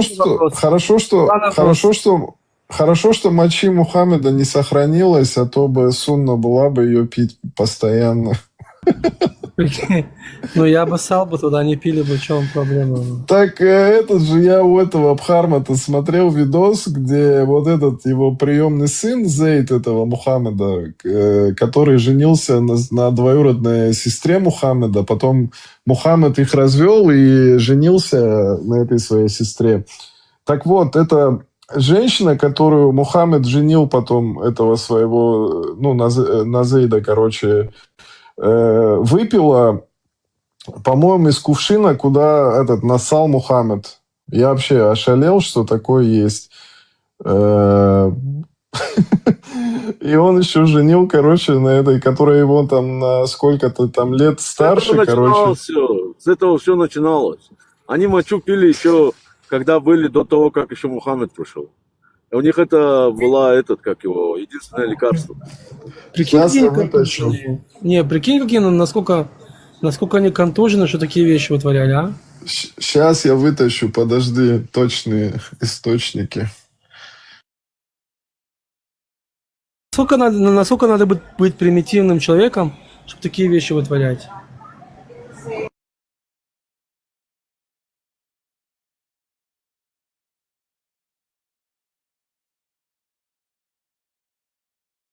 Сейчас мне позвонить надо, сейчас если. У меня другой вопрос. А как это его жена и этот дядя определили, что они с Джибраилом встретились? Как это так они там не были? И как они вот... Они сказали это, и все, и понеслась.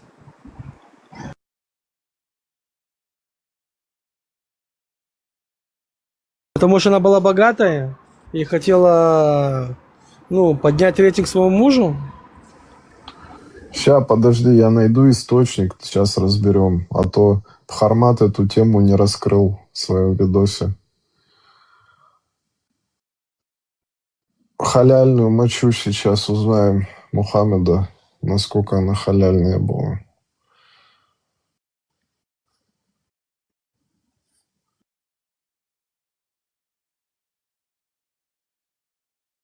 Халяльная, это чистая, правильно? Ну, дозволенная. Или как Дозволенная. это в переводе? Ну, чистая. Теперь, если она чистая, а если это моча, а это отходы, как она может быть халяльная? Бля, вот к любой вещи подходишь в исламе, и все, и тупик, и нет никакой логики. Вот такие, как этот малохольный сидит, говорит мне, это мне джинны. А знаете почему малохольные? Потому что вы не развиваетесь, вы не думаете, не читаете. Вам все, дали вам эту порнографию, и вы все, кричите Аллах Акбар. Или вот это вам... Вы даже не можете объяснить, почему, как вы определили пророка. Пророка, за которого вы готовы там все, что угодно сделать. Вы не можете объяснить самые элементарные вещи. Вы не можете объяснить самые элементарные вещи, что ему там вручили читать, где это было написано, и как это потом поняли, да, если написали. Он же был неграмотный. Вот вам заранее второй вопрос. Смотри, подожди, читаю. Это известная нарация Адхар Хадис о Айман Барака бин Саляба Барра, жене Зейда ибн Харисы. Кто эта женщина? Айман Барака. Абиссинская эфиопская женщина, служанка и вторая мать пророка Мухаммеда с детства. Она была при его матери Амине, потом при нем самом. Мухаммед освободил ее и очень ценил. Она была женой Зейда ибн Харисы, приемного сына Мухаммеда. У них родился сын Усама ибн Зейд, любимец пророка, которого он назвал сыном любимого. Мухаммед одобрил этот брак. Айман была значительно старше Зейда, минимум на 20 лет. Она уже была взрослой, когда Мухаммед был ребенком-сиротой. Это полностью совпадает с твоим описанием. Так, сейчас, секундочку. Сама история. Пророк Мухаммед ночью мочился в деревянную миску, или это глиняный горшок, сосуд, который ставили под кроватью. Однажды ночью сосуд оказался пустым. Утром он спросил служанку. В разных версиях Бараку, Пару, Айман иногда называют служанкой Саламы или Хабибы. Она призналась, ночью проснулась от жажды, выпила то, что было в сосуде. Не поняла сразу или выпила осознательно. Пророк засмеялся так, что показались коренные зубы и сказал примерно: «Ты защитила себя от огня великой стеной или защитой. Или твой живот никогда больше не будет страдать». Он как говорит, вот тупая, бля, взяла бы. Да, пей мою мочу, говорит, ты будешь, бля, истинная, бля, святая. Подожди, дочитай. Вот откуда золотой дождь пошел, блядь. Он потом, открой рот, я тебе сейчас еще, блядь, сейчас налью, блядь. Подожди, я дочитаю. Твой живот никогда больше не будет страдать, болеть, короче. В некоторых версиях этот живот не войдет в ад, потому что в нем есть нечто от посланника Аллаха, короче. Потом, говорит, стань на колени, дочь моя, говорит, нассал я в рот, говорит, прямой контакт. Ай, бля, это пипец, блядь. Говорит, это балахольные, бля, вы это слышите? Вот это, и вот это. Ой, бля. Подожди, так получается верблюд. Тоже Мухаммед, оказывается. Они же пьют мочу.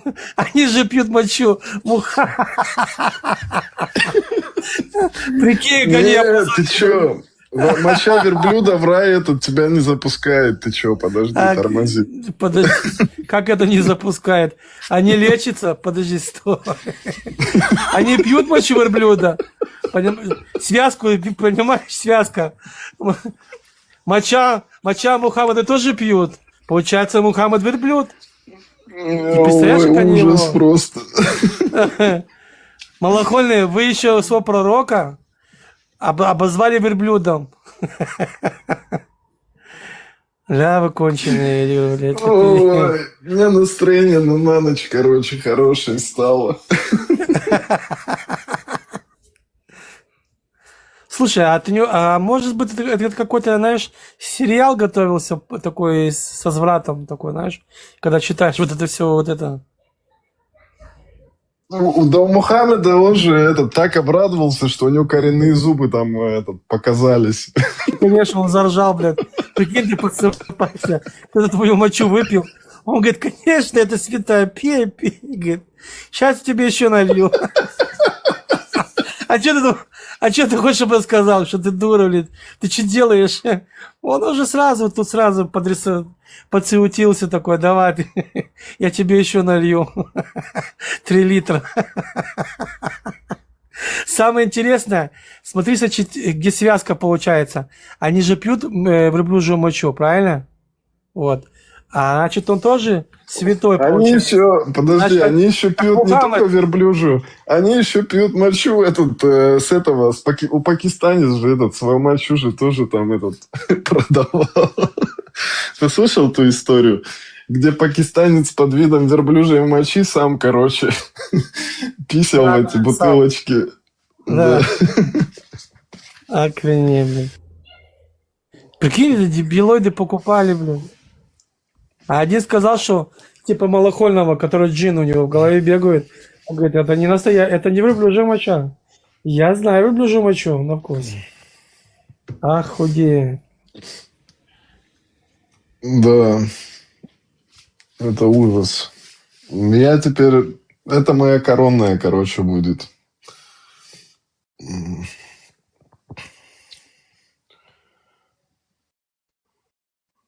Вот, смотри, я тебе первоисточник читаю. Айман сказала: пророк встал ночью, помочился в горшок в углу дома. И я встала ночью, хотела пить. И выпила то, что в горшке, и не почувствовала.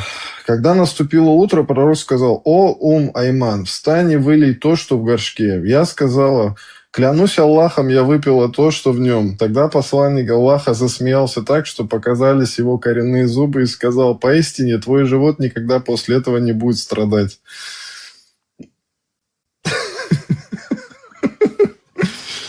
Накончен на всю голову, блин.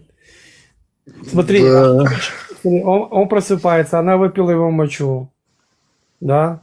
Он же скажет, что ты это с головой не дружишь. Говорит, пей, конечно, пей, говорит, все будет нормально. Да, сейчас я Саль- другой вот, хадис, другой хадис с раем вытащу.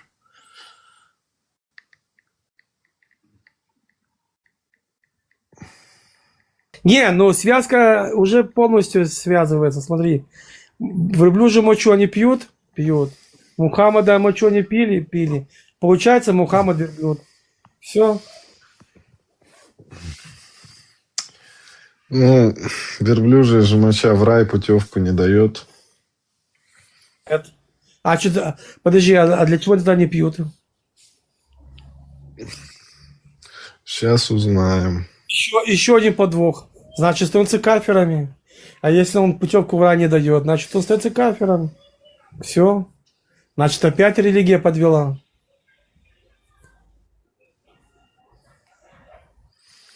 Он, короче, очень был ей доволен. Тут Мухаммед, короче, про нее много чего говорил.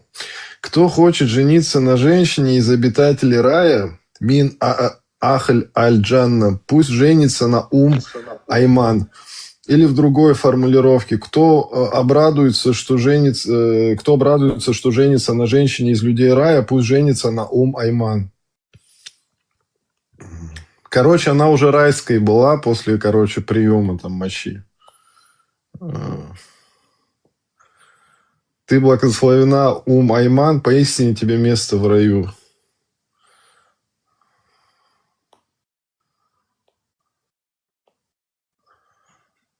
Ужас. Чем больше я это изучаю, тем больше я в шоке. Здорово. Да, приветствуем. Приветствую. Евгений меня зовут. Да. Я тут тоже Очень почитал. Интересно. Там говорят, что это делалось из уважения к пророку. И обязательства. Он не принуждал, в общем, к этому. Да, хорошо, что нету сейчас этой мочи, я поэтому говорю, а то бы это бы супер халяльная, дорогая продукция была бы. Почему? Я могу устроить. Я могу это. В чем проблема? Ну, тебе нужно будет кувшин найти, запечатать его и состарить, чтобы типа это... Я найду все кувшины, обоссу все, что если один кувшин $1000 со скидкой. Как дети, вот эти подростки лимонад продают. Понял, в Америке. Дагестанец же продавал. Дагестанец спалил его как-то, типа по вкусу определил, что что-то не то с мочой. Я не помню. Помню, дагестанец, да, это был, который у пакистанца покупал мочу верблюда, а вместо мочи этот пакистанец продавал свою мочу. Это известная история, да. Шутки шутками. Да, на самом деле, да, в древние времена типа считалось, что это лекарственные свойства обладает, в том числе не только в религии. Ну да, уринотерапия. Почему-то сейчас от этого как бы балуются таким только в одной религии. Об этом даже в этом упоминается, в иудаизме. Но ни один иудей не пьет сейчас мочу почему-то. Наверное, потому что пророка такого не было хорошего, который рассказал бы, как... Даже и нет, и не пахнет. А в таком деле, ты что, не дай бог. Это лёкашер. Я видел одного, короче, чувака, который в видосах показывает, как он в молоко верблюда, мочу верблюда там подливает и сам пьет. Вот это до сих пор практикуется сейчас. Как бы полно. Можете видосы открыть. Наши вот русскоязычные мусульмане, как бы они этим балуются. Что это якобы полезно. Да, это даже открывать не нужно. Это написано, что рекомендовал пророк, типа, молоко верблюда с мочой его же мешать. Якобы это там поможет и так далее. Но они это все возвели. И его мочу пили из уважения к нему. И верблюжью. Я не знаю, может, даже он и не такой припизднутый был. Может, он сам в шоке вообще с этого был, я не знаю. Типа по меркам того времени, может быть, и можно было бы съехать. Это, вот представь, Прага, это какое издевательство. Он, короче, взял вот этого приемного сына, короче, он уже, его приемный сын никак сделал, Зайнеп, или как ее там звали, двоюродная сестра Мухаммеда. Он с ней никак сделал, уже, можно сказать, это его жена, да, там, по понятиям. И он с ней спал, наверное, даже. Потом он, короче, развел ее с ней. Потом сказал, что аят там прилетел, что якобы, короче, мусульманину нельзя иметь приемных там детей. Короче, расторг эти отношения отца и сыном. И потом взял и женился, короче, на своей вот этой двоюродной сестре. После этого он взял, женил на вот этой женщине, своей приемной матери, по-моему, или как ее там. Вот это или как ее там зовут. И она на 20-30 лет старше была этого Зейда. И она пила, короче, его мочу. Это, представь, я не знаю, это, наверное, ненавидеть как-то надо. Чем он там насолил ему, чтобы он вот так обошелся, короче, с ним. Я дурею, что это вообще все описывается, обсуждается и передается из поколения в поколение как нечто сакральное вообще. Я не знаю. На полном серьезе такие темы поднимают. Смотри. То, что это уже написано, шалом, Астра, шалом. То, что уже написано, такие вещи, да, это просто доказывает, что люди были настолько примитивные, что любую вещь, что бы ты там сказал бы, написал, они это все принимали. Теперь я спрашиваю такую вещь. Сегодня уже 21 век, и вот эти примитивные вещи, которые тупизм, да, вот этот, они до сих пор пытаются, то, что у них написано, да, мы не искажаем, там, не оскорбляем, они пытаются оправдать. Я говорю, окей, ладно, пытаешься оправдать. Но когда я задаю вопрос, базовые вещи опять, они не могут ответить на базовые вопросы. Получается, нету такой религии, нет такого Мухаммада, нет, ничего такого нету. Если нет базы, Прага, как ты относишься к этому? Фундамента нету. Поднимите Александра. Ибраим, подними Александра, Ибраим. Я не могу его поднять. Да, ты знаешь такого деятеля исламского? Вот он. Подлетел. Кого?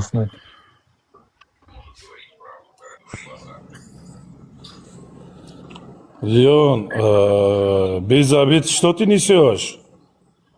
Ну давай, объясни мне. Давай, подожди. Когда у вас там обрезание, раввин, почему сосет пенис этого младенца? Ревека 3 года был, это в вашем Талмуде, где написано в Талмуде, да? Ревека был 3 года, вашему пророку Исааку 40 лет был. Подожди. Это не примитивно, что ли? Стой. А когда ты говоришь что-то обо мне, открой Писание и покажи, где это написано, как я тебя спрашиваю. И ты поймешь, что такого, что ты говоришь, этого нету. Окей? Давай, подожди. Александр, смотри, можно я добавлю? Подожди, Александр. Вот если ты заметил, мы, когда что-то обсуждаем, мы достаем источник, например, и ковыряемся в этом. Пожалуйста, подожди. Когда Какой ты что-то говоришь, ты что-то говоришь, пожалуйста, давай источник. Подожди, я где-то написал там бумажке, что вот эти ваши стихи, которые говорится, я только что процитировал, да, я сохранил. Давайте, когда вы что-то говорите, на арабском читаете, вы знаете арабский язык? Мы тебе и на арабском читаем. Подожди, кто знает арабский язык? Стой. Среди вас. Александр, подожди. Я знаю арабский язык, я понимаю арабский язык. Да, как ты понимаешь? Давай проверим твой арабский. Потому что я живу на Ближнем Востоке, я его понимаю. Ну, а палестинцы, арабы и Саудовская Подожди, Аравия. мы с Они, темы видишь, уходим, мы а с что ты темы тему, что ты уходим. с темы слез? Что ты с Подожди, темы он слез? сказал Понял. про вот это, то, что ты в иудаизме сказал, раввины что-то делают. Пожалуйста, достань Ну, есть Давай, видео, покажи. есть видео, источник. раввин после обрезания сосет Где написано? кровь. Где написано? Это Источник, видео источник, есть, да? видео. Источник, видео. да, я говорю, в книге или в Талмуде, где-нибудь достань источник, пожалуйста. покажи. Посмотри, я сейчас покажу тебе по Писанию, так, по Писанию. С чем мы отличаемся от вас, слабоумных? Мы, когда что-то говорим, ты не можешь прийти и упрекнуть, сказать, что я говорю, я тебя оскорбляю. Я открываю твою книжку и бьют, и рассказываю, что у тебя написано. А ты говоришь... Слабоумный? я тебя- Ты себя считаешь слабоумным, что ли? Стой. Не подгорай. А ты говоришь потом, что я что-то оскорбляю. Я с тобой согласен. Ты оскорбляешься от твоих писаний. Видишь, что получается? Подожди. Ты где Куда родился? подождать? Ты где родился? Причем здесь, видишь, Давайте почему тему, ты тему тему. меняешь? Давай. будем- Давай тему. Если я занимаюсь там машинами, да, я должен Да. эту машину изучать, да? Что за металл там, что за гибрид он, я должен изучать. Ты где родился? Причем здесь одно к другому? Я открываю Подожди, книгу. ты откуда Что? знаешь русский язык? Русский не знает открываю- арабского. Ты Я- какое я отношение живу имеешь в к Ближнему Израиле. Востоку? Я живу в Израиле живу. Подожди. О, Вася.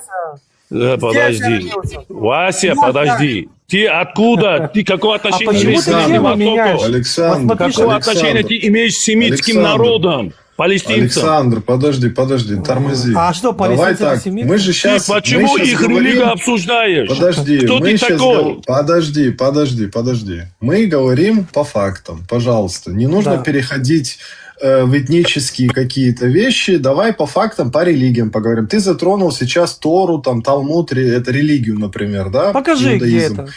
это. Мы затрагиваем ислам. Давай разговаривать по тематике, да, не прыгая Подожди, там... давайте, есть Я вижу есть у тебя культура. гриппукан. Подождите, есть я вижу у тебя культура. гриппукан. Ребята, успокойтесь, подожди. Есть культура, есть... Давай, каждой давай. дискуссии должен кто-то быть подготовленным. Я не религиозный ученый, я не имам. Хорошо, А вы давай тоже не говори. религиозный ученый, не имам или не раввины. Александр, смотри, Подождите, мы голословно друг друга обвиняем. Ты сейчас можешь спокойно Подожди, зайти дайте про вот высказаться, этот подождите. поцелуй, Вы сначала- про поцелуй раввина. Подожди, про я видел поцелуй раввина. видео, и одна девушка спрашивает, Смотри, почему вы сосете кровь. Александр, Он говорит- вот ты, смотри, подожди. Вот мы живем сейчас в 26-м году, например, у нас есть нейронки, искусственный интеллект. Мы сейчас живем в современном обществе. Ты можешь сам проверить, например, соответствует ли, я не знаю, там, что ты там смотрел, это какой-то действительности, например. Ты можешь, если это так, ты можешь вытащить вот эти вещи, в чем ты там, у тебя сомнения есть, из первоисточников. А потом уже, основываясь на этих первоисточниках, ты можешь это говорить. Да. Вот и все.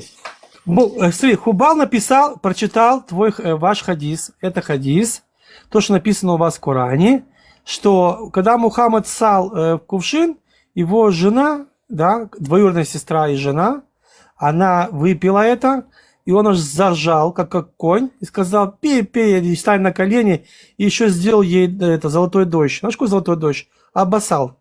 Вот. И это считается нормально. Ты как считаешь, это нормально? И последователи тоже это делали. Это тоже описано. и Не только последователи. жена. А потом последователь. Это написано у вас. Ты считаешь, это нормально, Александр? Все, ушел в себя.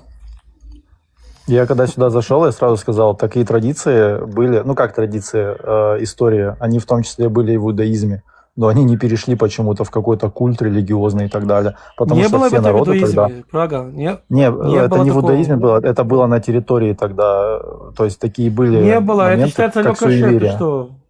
Суеверие, Нету знаешь, что такого такое? То, что оно якобы Нет. лечебное.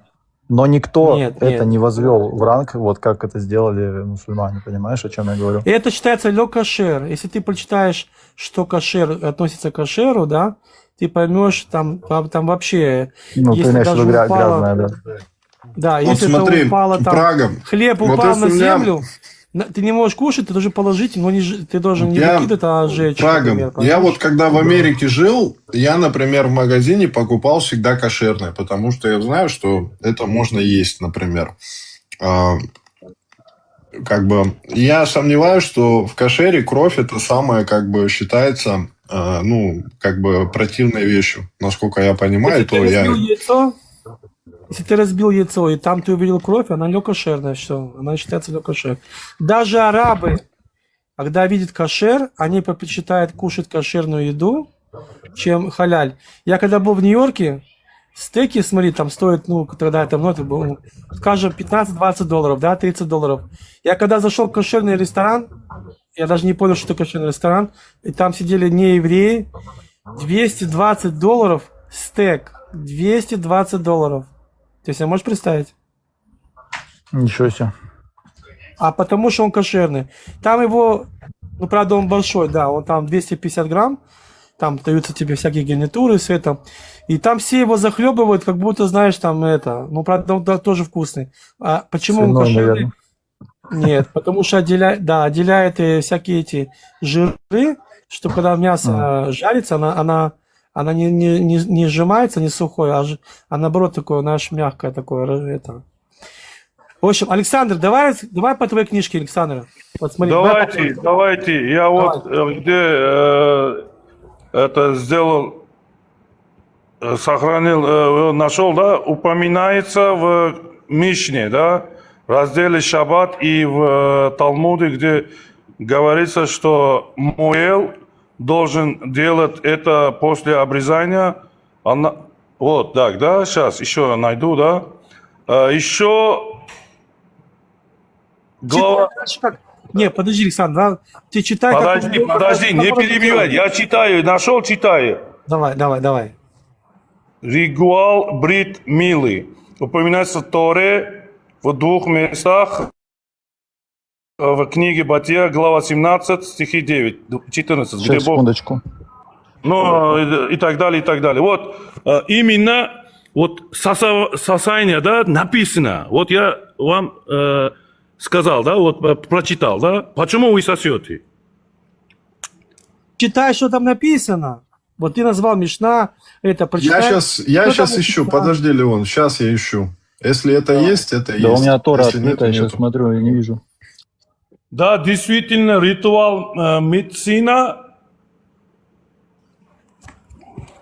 Нету такого. Нет ритуала, при котором раввин именно целует половой орган младенца. Вот В сейчас, иудаизме не искусственный существует. интеллект скажет тебе, где это. Сейчас я не могу, мельком написано, да, вот я, когда открыто ТикТок. Смотри, вот я читаю, смотри, я к этому подхожу, ты меня перебил. Подожди, секунду. Вот я до этого дохожу, подожди, я же говорю, я до этого дохожу, ты перебиваешь. Нет ритуала, при котором раввин именно целует половой орган младенца, в иудаизме не существует. Однако ваш вопрос, скорее всего, связан с реально существующим, но очень специфическим и вызывающим споры древним этапом обрезания, который называется Мецида БП, отсасывание крови ртом.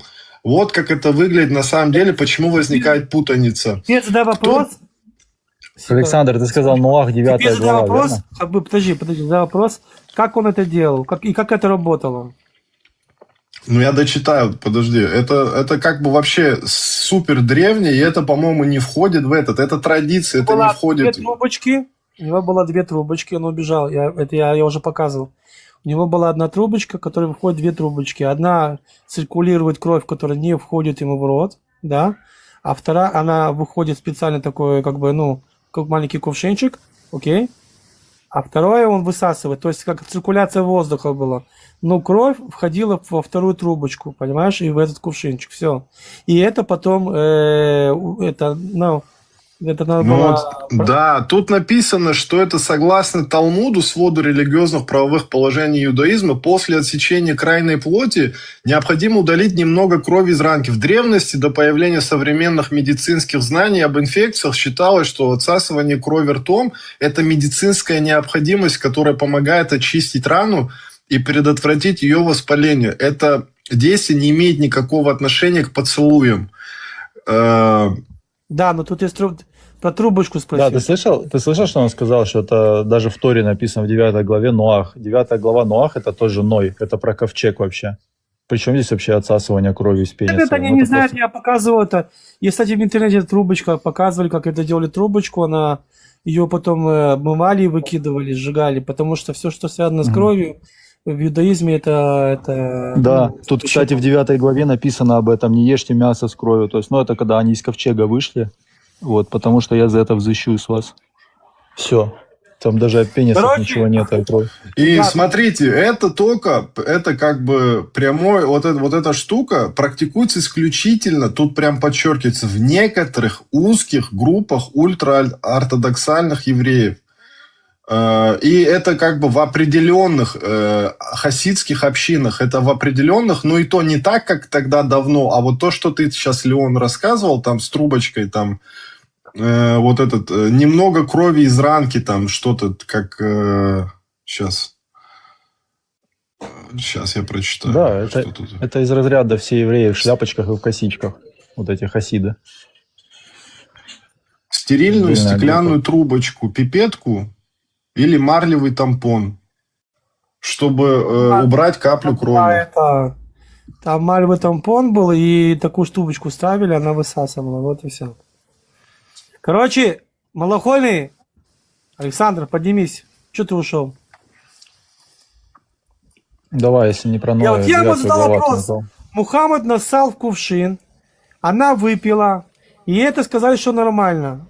Вот, Александр, скажи мне такую вещь, это нормально для тебя?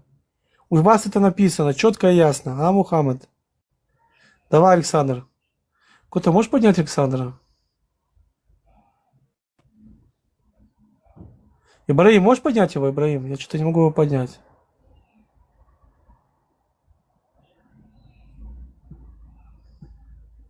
О, скажи мне, Александр, я тебе задал вопрос. У тебя написан хадис, да? Подожди, Достоверный подожди, хадис. Леон, подожди. Не перебивай, не перебивай. Я тебе Подожди, ответил. давай, я ушел, Подожди. давай, вот.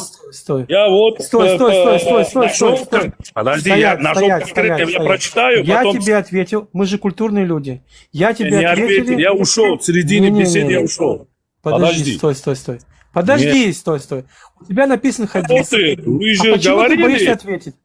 А Давай, почему я ты боишься отвечу. ответить? Почему ты 30 боишься секунд дай. ответить? 30 секунд, да, я потом... Я на тебе любой дам потом вопрос час. отвечу. Я тебе потом дам подожди, час. да, Час дам. действительно, ритуал Я тебе не- дам час потом. Подожди, я тебе дам час. Медведица, дам то час. есть Я тебе дам обрезание час. крови упоминается Подожди, в ты боишься? Мишне. Подожди, мы же культурные люди, правильно? Давай. Ты Ой, ответил, я ответил. закончу. Если ты не дашь, я Так не ты отвечу. уже тебе ответили. Ладно, давай, Хуби, объясни ему опять. почитай ему. Давай. Вот вопрос тебе. Давай. Окей, уберем это, да? Я доказал, что у вас есть эта традиция, да? У вас в Торе написано, что вы... Ты неправильно эту Я вот хотел традицию спросить, рассказал. окей, Ты давайте. неправильно эту традицию рассказал. Подождите, ребята. Будь честным. Русскоговорящий, да? Я мусульманин. А вы Ответили на вопрос, уже прочитали. не ответили. Дискуссия Как так это не не ответили? ведется. Хорошо, подожди, стой. Хуба, почитай ему обратно. Почитай. Слушай, он читает. Не надо, мне не интересно уже. Вы не дали? почему не Я интересно? спросил, Почему вот тебе не Леон, интересно? какое отношение Ты сейчас ты будешь имеешь как к змея Ближнему убегать от Востоку? моего вопроса? Не, подожди. Ты сейчас Я будешь доказал, еще что у вопросы вас есть задавать. сосание Потому что кровью, ты знаешь, что крайней плоти. Вот мочу нельзя сосет пить. пенис маленького ребенка. Я спрашиваю, у тебя написано Ваши четко имамы и ясно, я сосет тебе кровь. показываю. Что у вас можно пить мочу. Как ты к этому относишься? У вас, ваши жены, у вас то есть, если Ты хочешь, я уже к найду женам это тоже. пришел. Ваши тормози, вы должны Ты видишь, ты показываешь интеллект мусульманина. Если хочешь, я найду тебе. Ты показываешь. Смотри, Ален, давай сейчас добьем Я эту найду, тему, чтобы я это- докажу, что вы чтобы пьете это мочу своих что женовей. этот обманщик, нечестный человек эту тему закрыл. Смотри, я тебе читаю на эту тему. Мне не интересно. Вот смотри, я Мне тебе не читаю, чтобы ты честно отвечал. Подожди, Вот запрос есть запрос факты, есть искусственному доказательства. интеллекту. В Что древности, ты- в древности, послушай, подожди, ты можешь не перебивать? Вот я сейчас прочитаю, потом ты ответишь. Мне- Назови. Ты Скажи. можешь этот... Подожди. Не дали? Нет ритуала, при котором раввин именно целует половой орган младенца. В иудаизме не существует. Однако ваш вопрос, скорее всего, связан с реально существующим, но очень специфическим и вызывающим споры древним слово, запомни, этапом обрезания, который называется мицида БП. Отсасывание крови ртом. Вот как выглядит на самом деле, почему возникает путаница. Обрезание бритвила делает не раввин, а специально обученный человек, Муэль. У него есть как религиозное, так и хирургическое образование для проведения этой процедуры.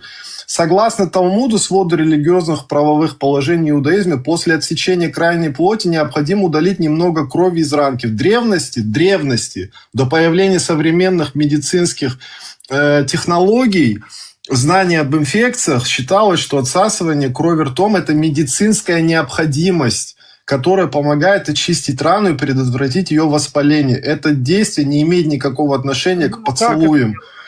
Как это происходит в наши дни? Я вот подхожу...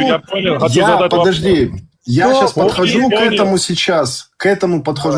Как это происходит в наши дни? Сегодня подавляющее большинство евреев во всем мире, включая консервативных, многих ортодоксальных, не используют прямой контакт ртом. Вместо этого Маэль использует стерильную стеклянную трубочку, пипетку или марлевый тампон, чтобы эту каплю крови взять. Это позволяет соблюсти религиозный закон, полностью исключая прямой физический контакт и риск заражения. Теперь давай. Если не сосет, это не считается. Они сейчас все это брали вино. Включайте микрофон. Вино. Подожди, стой. Давали вино младенцу. Подожди, будем честно разговаривать или будем вот так? Ты чувствуешь? Как либералы или сионисты будем вести? Брали вино. Я тебе по теме ответил. Теперь давай ты по теме ответь. А теперь ответ по теме. Почему моча Мухаммеда дает путевку в рай? Ответь мне, пожалуйста. Где это? Подожди. Вы прочитали, которые доказали, что я правду говорил. У вас там сегодня 20 годов украинский раввин сосет кровь. Он что ел до этого? До этого сосания что ел? Какой бактерии может получить ребенок? Я доказал, что ваша религия... Ты не доказал. Я тебе доказал обратно. И еще. А ты балабол. Тебе прочитали. И то, подожди. То, что ты орешь, ничего не спасет тебя. Подождите, вы какое отношение имеете? Русскоговорящие евреи, я же понимаю, что тебе определение по маме. Вы изменили свой пол. Когда-то был у вас по отцовской линии. Вы кто такие? Александр, я тебе еще раз говорю, это последнее предупреждение. Если ты опять переходишь в этническую, не связанную с религией иудаизм или исламом тему, то ты вылетаешь. Подожди. Последний раз говорю. Говорящий, ты должен... А он тебе не скажет, потому что он стыдится своей религии. Какой стыдится своей религии? Подожди. Ты стыдишься своей религии. Вы родились в России. Тебе почитали, ответили. Востока не имеющие люди обсуждают мою религию. Почему моча Мухаммеда, когда ты пьешь, если хочешь, я найду. Вы пьете мочу жены. Александр, ты говоришь, что ты не имеющий отношения к религии. Я имею отношение, я бывший мусульманин. Вот я и рассуждаю на тему ислама. Ты кто такой? Я бывший мусульманин. Ты кафир, какой-то кафир обсуждаешь. Это пуштун. Ты знаешь, пуштуна контуженный на голову, который не знает ничего. Да, они на 9-летних женятся еще, ты забыл добавить. Там в древности я тебе покажу, скину, это была такая трубочка, и она циркулировала. Она была сделана из дерева, делали специальным, лаком покрывали, не знаю, как там. А сейчас же слышали, Аль-Каида легализовала браки с 9-летними. Все, что связано с кровью в религии иудаизма, это считается ло-кашер. Понимаешь? Ло-кашер. Да, он пытался привести 9 главу Ноах, и там вообще об этом ничего не сказано. Это про Ноя, это про ковчег. Там единственное даже есть упоминание про мясо, просто про мясо, как про еду. Нужно же... Нельзя. нужно же вещи как бы своими именами называть. Это в древности раз. Во-вторых, это было медицинское от этого против заражения для ребенка делалось, как бы. На 8-й день, как бы, ребенку, чтобы заражения не было. Не на один вопрос про ислам. Он будет рассказывать, уходить тему на тему. Это их не тактика, понимаешь? Они показывают свое незнание. Мало того, они стыдятся своей религии. Ты заметь. Они стыдятся своей религии. И когда читаешь им знаешь, что... религию... Ты знаешь, что это за стиль тактики? Ты знаешь такого... Да, есть такой человек, его зовут Закир Найк. Вот, он типа у них ученый исламский сейчас современный. Он людей в ислам обращает. Вот ты ему любой вопрос задаешь, он тебе просто рандомную какую-то эту сунну зачитывает, рандомный аят, и все ему аплодируют. Он вообще не связан даже с вопросом. Эта тактика вообще меня поражает. Он знает наизусть Коран. Все. Почему не пускаем? Потому что ты осел, поэтому и не пускаем. Потому что ты между ушами пропускаешь то, что тебе говорят. Не можешь вести. И не отвечаешь на вопросы, да. Приветствую всех. Хотел от себя еще немного сказать. Я этого человека слышал, там громкий голос делал и там наезжает. Это можно, в ТикТоке можно и голос делать, наезжать, что угодно говорить. У нас это, я чеченец, у меня проблем с иудаизмом нету, это их религия. Они нам ее не навязывают. Я говорю, у нас не строятся синагоги.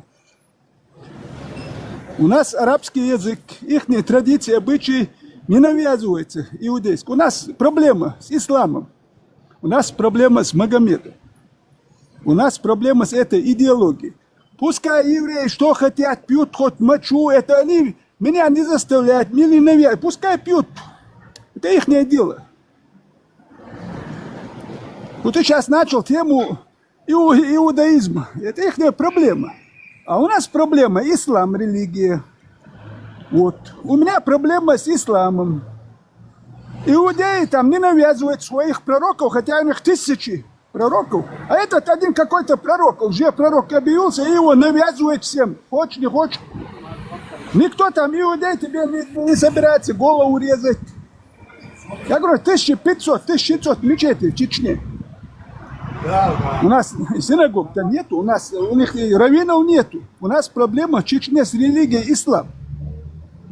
Религия ислам из Европы отправила в Сирию тысячи чеченцев. Не иудаизм, не раввины отправили, а муллы. Вторая война началась с похода на Дагестан. Это вот джихад всемирный. Мы из этого джихада хотим выйти, который до судного дня нам навязан. Мы не хотим ради Аллаха какого-то камня, Магомеда какого-то. Чеченский народ не должен погибать. У нас проблема с религией ислам. Не надо нам про что там у них евреи сосут, не сосут, ерундой заниматься. Не надо.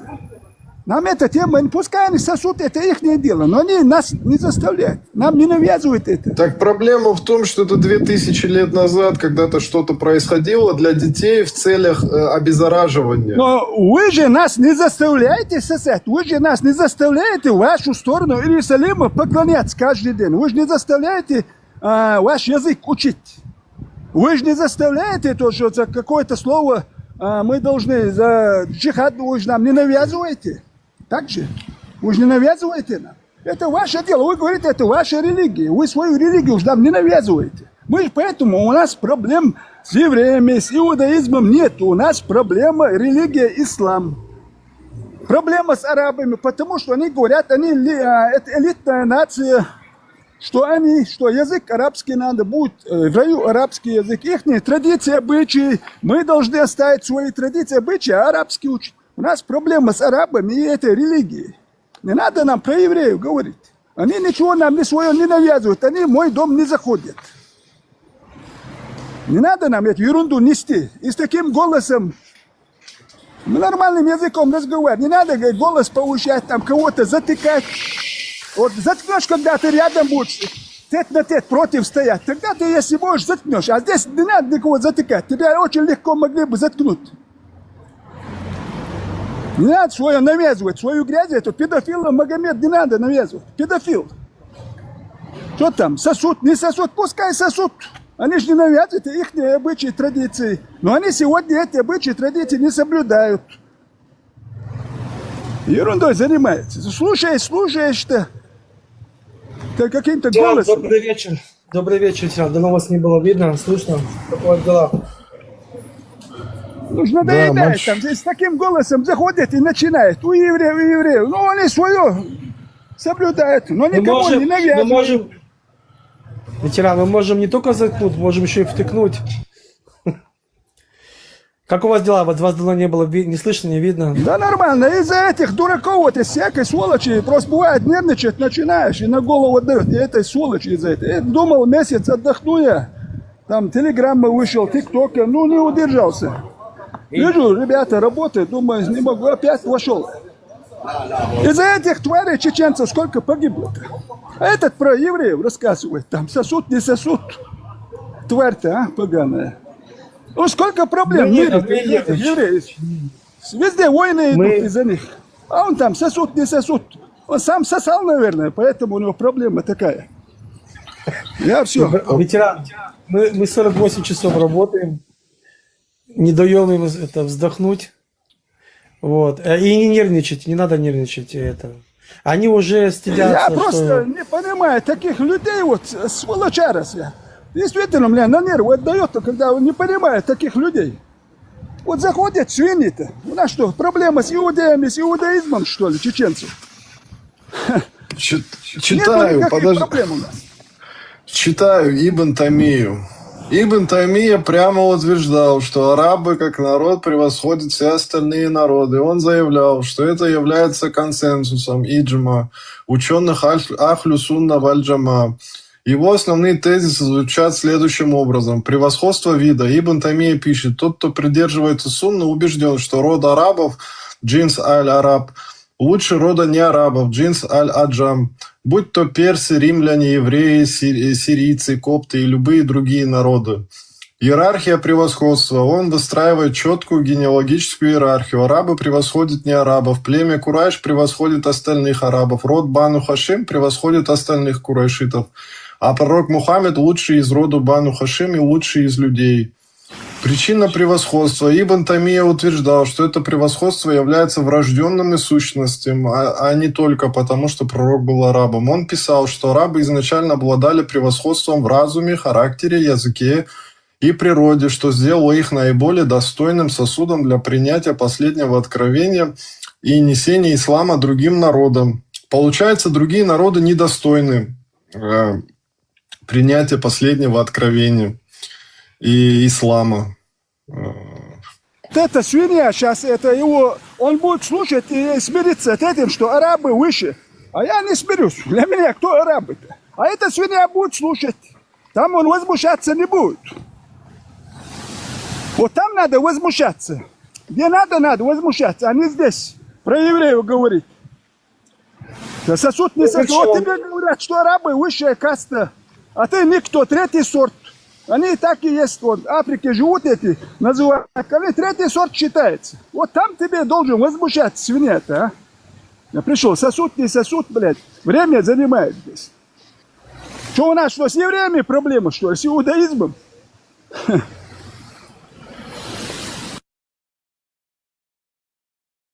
Так, промочу мне вернуться обратно. Давай, жги. Сейчас, секундочку.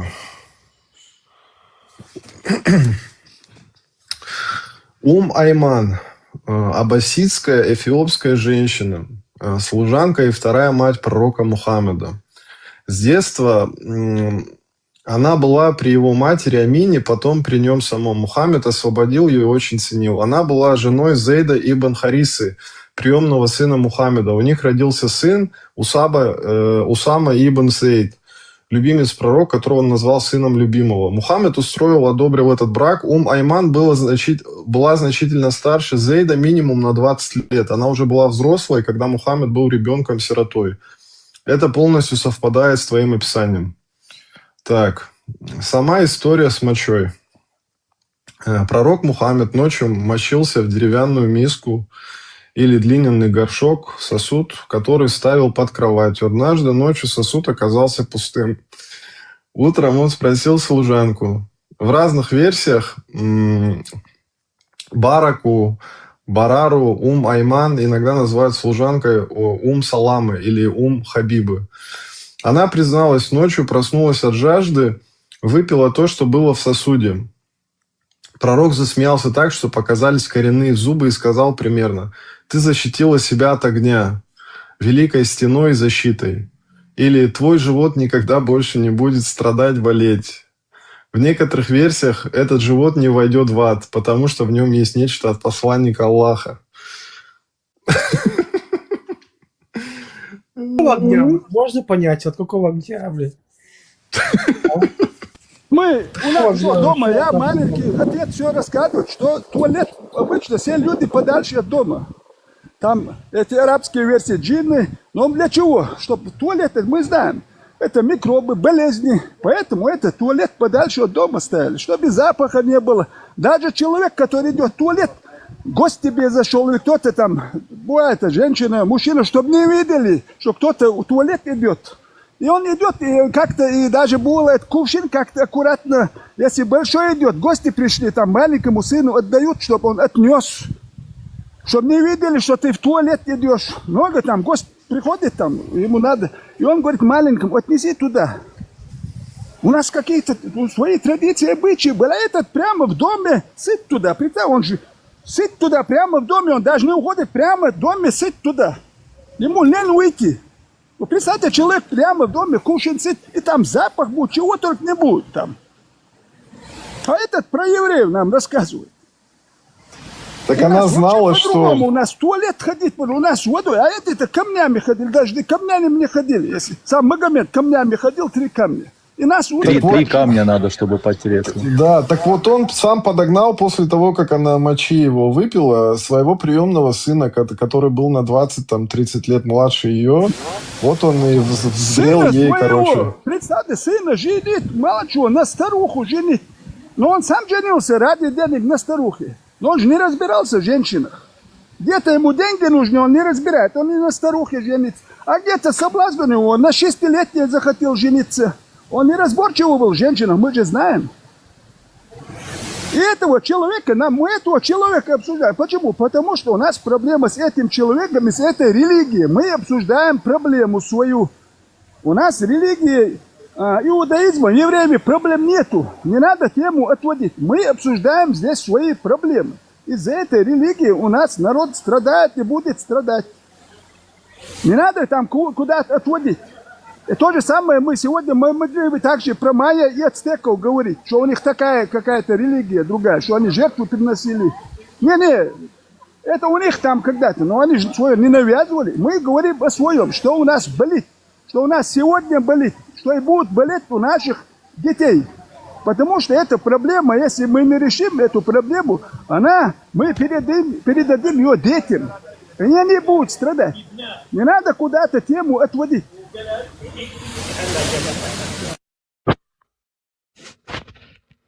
А эти мусульмане, эти малохольные есть внизу там, сидят? У меня есть вопрос к ним. Сейчас я одну тему еще тут раскрою, там дальше про превосходство там. Секундочку.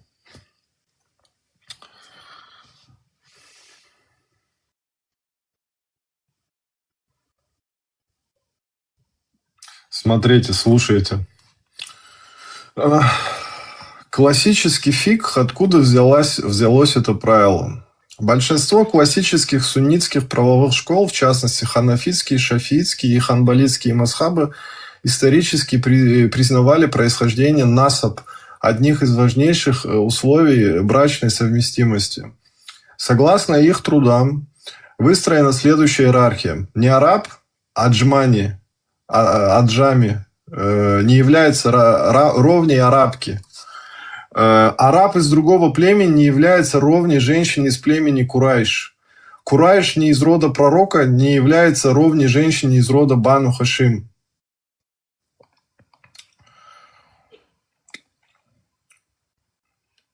Смотри, вот важное юридическое уточнение. В исламском... Да. А как они определили, что вот это вот он каста, а все остальные это так мразь? Это Ну, вот из вот этих, то, что я тебе читал там про Ибн Тамию, это если превосходство как бы идет, араба над арабом как бы, то оно, по-моему, кафа вот это, короче, фиг, это, ну вот, такое заключение среди 3 масхабов. Это кафа называется. Исходя из тех, короче, хадисов о превосходстве там. И тут, короче, пишется другое. В исламском праве это не является абсолютным запретом, не харам пишется. Это означает следующее. Если арабку или курайшитку выдадут за неараба без согласия всех ее опекунов, отца, деда, братьев, то любой недовольный опекун имеет право потребовать через шариатский суд расторжения брака, чтобы защитить честь рода, чтобы защитить. Но если сама девушка и все ее опекуны согласны на брак с неарабом, брак считается абсолютно законным и действительным. Но как бы это все не убирает того, что иерархию они тут строят. Кто за кого должен выходить, исходя из тех хадисов. Как бы. Тут они целую эту построили. Не, подожди, я это понимаю. Сам корень, откуда это вышло и почему это вышло, вот это надо понять. То есть, что они добивались этим сделать? Понимаешь? Вот что я спрашиваю. Сам корень. То есть, откуда это вышло? Надо посмотреть. У меня это, кстати, есть. Я это нашел, я тебе потом скину. Не, я это как бы прочитал не из-за того, что вот я прям хочу там, бегу там, чтобы на арабке там жениться или курайшитке. Я имею в виду, эта тема продолжается о превосходстве, например, араба над недоарабом в этом даже как бы. Еще что можно увидеть. Сказать. Вот мы сейчас, вы тоже видели этот ролик, там женщина, арабка, они говорят и признают, что мы как в этой системе, они, мусульмане, у них тоже там кастовая система, арабы выше, там хашимиты, там эти. И если не мусульманин, этих людей, они за людей даже не признают. Вот представьте, чеченцы поехали эти за религию, джихад. Эти муллы отправили в Сирию. Вот эта арабка рассказывает, что мы покупаем чеченских девушек рабынь, наложницы. Вот представьте, вот этих людей, чеченцев, отправили, то, что типа Сирии джихад, эти люди поехали со своими семьями туда, этот погиб, и вот его дочь, жену, какой-то араб насилует. Это насилие. Это что, замужество? Нет. Они сами говорят, мы их покупаем. Вот так к нам относятся. Представьте. И вот когда они сюда заходят, эти твари, и они считают, что здесь не мусульмане, что с нами можно как разговаривать, они за людей нас не считают. И поэтому вот эту свинью, которая здесь болтала, сразу на место поставить. Так будешь за языком следить, интонация будешь следить. Сразу, сходу, иначе ты будешь выключен. Будешь нормально разговаривать. Вот так с ними надо сразу. Чтобы он дальше знал, как Дудаев говорил. Когда ему делегация приходила, там говорит, генерал еще несколько человек пришло, и говорят там, пускай, говорит, в коридоре подождет. А этот рассказывает, что у Дудаева было свободное время, он специально в коридоре этого генерала держал. Специально. Давление. И потом, когда генерал зашел, говорит, там забыл фуражку в коридоре. И Дудаев говорит, где фуражка твоя? И тот побежал за фуражкой, пришел и говорит, дальше разговаривать с ними было легко. Дудаев знал, как с этими разговаривать. Поэтому с этими свиньями сразу поставить на место, чтобы голос не повышал. Потому что они видят, что здесь люди, с ними можно. Они нас за людей не считают. Но я их не считаю, я сам не считаю их за людей. Не люди-то, у них мышления никакого. Это амебы, простые одноклеточные животные, которые не способны думать, размышлять. Ну еще давай свиньи натуральные. Ничего человеческого у них нету. Нет у них человеческого. Да, нужно как-то определять сразу уровень макаки, как бы, и сразу реагировать, соответственно, там, чтобы не портили Что-то воздух. свинья зашла, возмущается, затыкает там туда-сюда. Был бы лицом к лицу, он там, чтобы слова не сказать. Я мусульман, свинья ты, поэтому свинья ты. мусульманин. Там про евреев. У нас евреев проблем нету, у чеченцев нету. У нас тоже не было и У не вас с будет. чеченцами проблемы есть, но есть проблемы из-за Нету. таких, что ну, вот такая быдла у нас много, поэтому и у вас проблемы. Потому что, когда Первая война кончилась, у нас всякие муцураевы, всякие твари развелись, Иерусалим песни начали петь. Какой Иерусалим, свинья? Мы только что освободились. Теперь типа на Иерусалим пойдем. А теперь сейчас под Кадырова пляшет. Вот у нас вот с этим исламом проблемы. А не то, что там какой-то, там, ну, скажем, раввин или ортодоксальный еврей, там у кого-то малыша сосет, это не проблема, чеченцам не проблема. Свинья натуральная, свинья ни о чем не думает. Ни ему дел нету, ни до чего, ни до народа. Да что ему эта свинья, что до чеченского народа делает, что? Что чеченец, он не чеченец. Но я чеченец, меня интересует проблема моего народа. Это же не чеченец, тварь-то, а? Поганая. Ветеран, ну не надо нервничать, он казах. Это человек не читал ни разу ни книжку. Ну, видно, тварь-то, а? У нас проблема, чеченцев, проблема с этой религией ислам. У нас что дома только не творится-то, а? Что, тебя слушать должны, что ли, свинья, а? Этот человек не читал даже книжку, даже не знает, как буквы выглядят. Понимаете, он примитивный. Не стоит нервничать, надо спокойно к этому подойти, подходить. И это дело надо раскрывать, как бы открывать голову, раскрывать эту голову, да. Смотреть, что там ничего нету. Там даже веревки нету, чтобы держали уши. Все приклеено. И потихонечку объяснять. Смотрите, что получается. У нас, они стыдятся уже своей книги. Чеченцев, мы как сегодня переживаем. У нас что только дома не творится. Если это кадыровская система, путинская, это религия, ислам. У нас только проблем. У нас люди сидят, сажают, убивают. А этот начал какую-то ерунду нести. Ему же до чеченского народа нету дела. Мы свои чеченцы, канал, у нас гости заходят, кто переживает за нас. Мы с ними находим язык. Эта свинья зашла и начала все. Ну ты вообще, ты хоть чеченское что-нибудь знаешь? Тебя интересует, ты переживаешь за нас? Так, ну давайте выскочи отсюда тогда. Давайте я вам хадис прочитаю для разрядки. Климат Сахих аль-Бухари 56-86. Климат Медины не подошел некоторым людям, и посланник Аллаха велел им следовать за его пастухом, то есть за его верблюдами, и пить их молоко и мочу, как лекарство. Они так и сделали, пили молоко и мочу, пока их тела не стали здоровыми. Потом они убили пастуха и угнали верблюдов. Да, вот, нормально. Чисто по-сунне. Чисто по-исламски, да.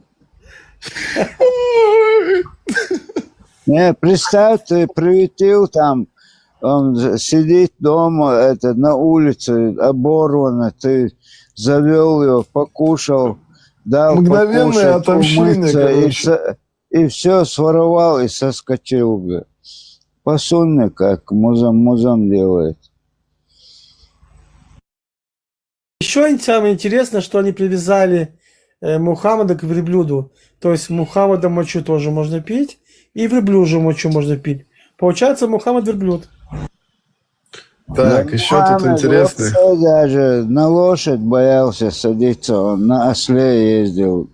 Еще сзади одного там сажал. Тут я еще продолжу, тут интересный момент есть. Во время битвы при уходе лицо пророка кровоточило от ран. Один из подвижников, Малик ибн Синан, отец Абу Саида аль-Худри, сосал кровь из раны пророка Мухаммеда. Пророк разрешил это и сказал, что из-за того Малик попадет в рай. Это часто упоминается вместе с историей про мочу Айман. Телесные жидкости пророка дают бараку. Две зубы, когда сбили, десна, да, сосал? Телесные жидкости пророка дают бараку и спасение от ада. В критических источниках это приводит как пример культа тела пророка. Слюна пророка и вода после омовения. Сподвижники пили воду, в которой пророк мыл руки.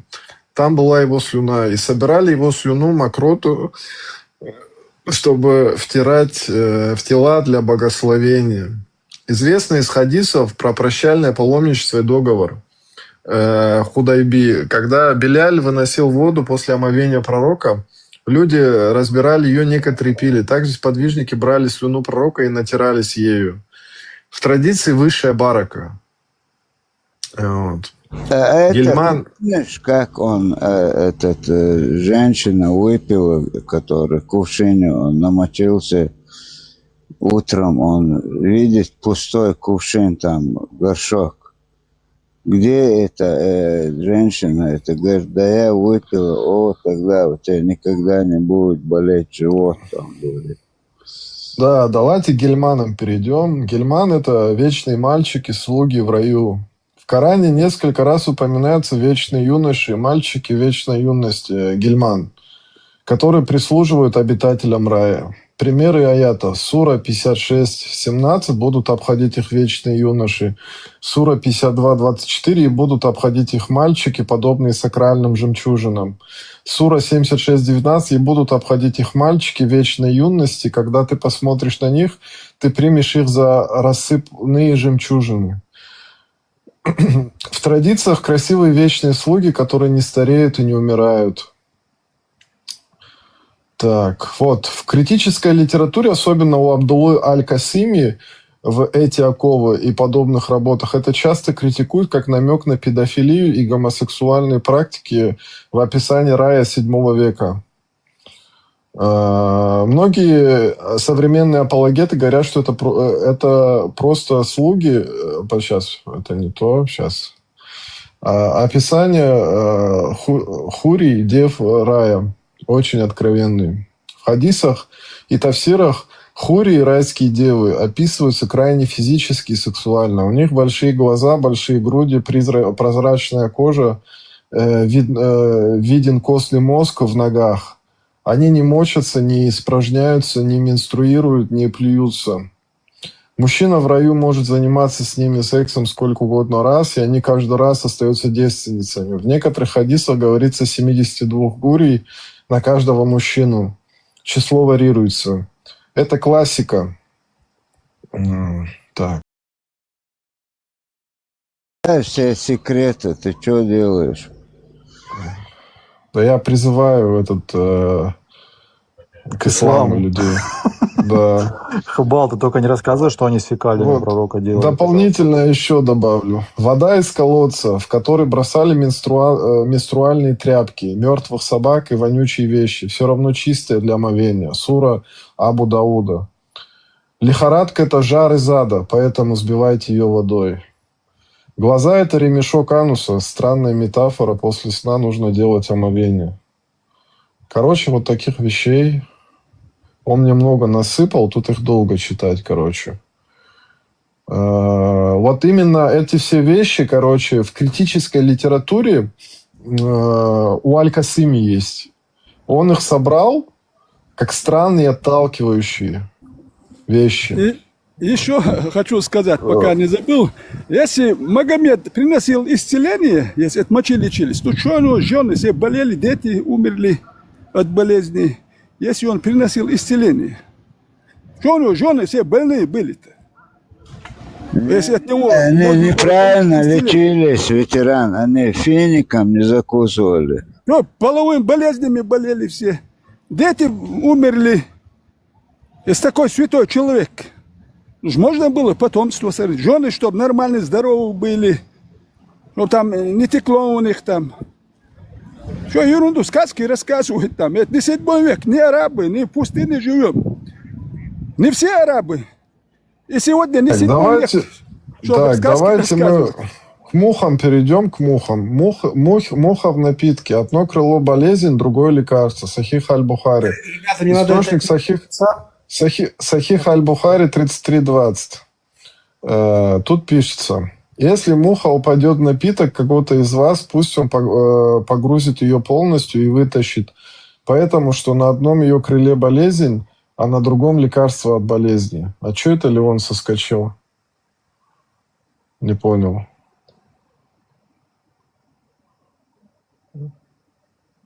Его что, этот хадис испугал, что ли? Муху надо топить, да, пока он не умрет. правильно я понимаю? Если упало туда, его надо добить, чтобы он не вылез оттуда. Это в Сахих Бухари в традициях объясняют как мудрость пророка. Некоторые современные мусульмане ищут научные подтверждения. Что, ну, типа для науки, короче, чтобы продвинуть науку, они ищут пользу в том, что муха падает, короче, в этот... когда муха в напиток падает. Какая польза от этого? Пот пророка собирали в бутылки и использовали как духи. Сахих Муслим. Сахих Муслим 23:31а. Посланник Аллаха приходил к нам домой, и на его теле был пот. Моя мать, Сулейм, принесла бутылку и начала собирать в нее пот. Когда посланник Аллаха встал, он сказал: Сулейм, что ты делаешь? Она ответила: это твой пот, который мы смешиваем с нашими духами, и он становится самым ароматным.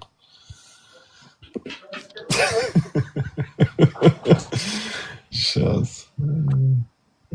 Ждите, что-то еще есть. Просто я хотел повториться, представьте, вот это духовенство исламское, муллы, чеченцы все, вот послали чеченцев в Сирию с семьями, поехали. Представьте, я понимаю, на войну, ну, без семьи-то, жену оставил, детей. Вот дураки поехали с семьями. Эти погибли, его жену за одного замуж отдают, тот погибает, за другого отдают. Потом есть, которые 3-4 раза замуж. Она вышла за этого чеченца, чеченцы отдали за него замуж, думая, что он нормальный человек. И представьте, его жену потом дочерей друг другу передают, продают, как эта арабка говорит. Вот эти вещи можно нормально относиться. Это, они всю эту историю вещи делали, эти арабы. И мусульмане. Сегодня это можно. Продавать можно, чужих насиловать можно это. Но как чеченцы, я же не могу равнодушным, когда эти рассказывают такие вещи. Представь, вот чья-то она сестра, чья-то дочь этот поехал, забрал ее за одного, за другого, какого-то араба, не спрашивают, за курда, за кого-то продают, отдают замуж. Представьте, вот, кому это понравится. Но это в религии нормально, там это написано. И дочь отдают его. Что же, эти вещи мы не должны говорить, что ли? Надо говорить. Ну, видимо, кому-то подстать это и прикрыться этим очень удобно.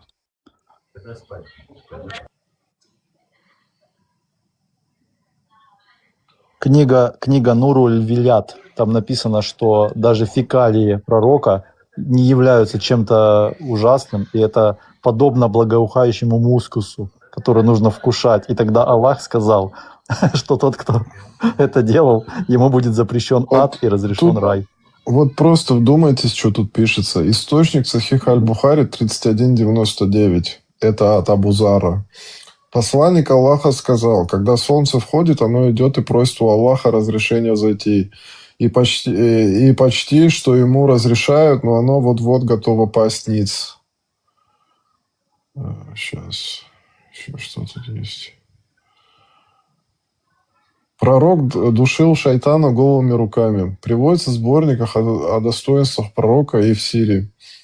Во время намаза или другой момент пророк схватил шайтана джинна и душил его голыми руками, пока тот не попросил пощады. Потом отпустил, сказав, что хотел привязать его к столбу мечети, чтобы люди видели.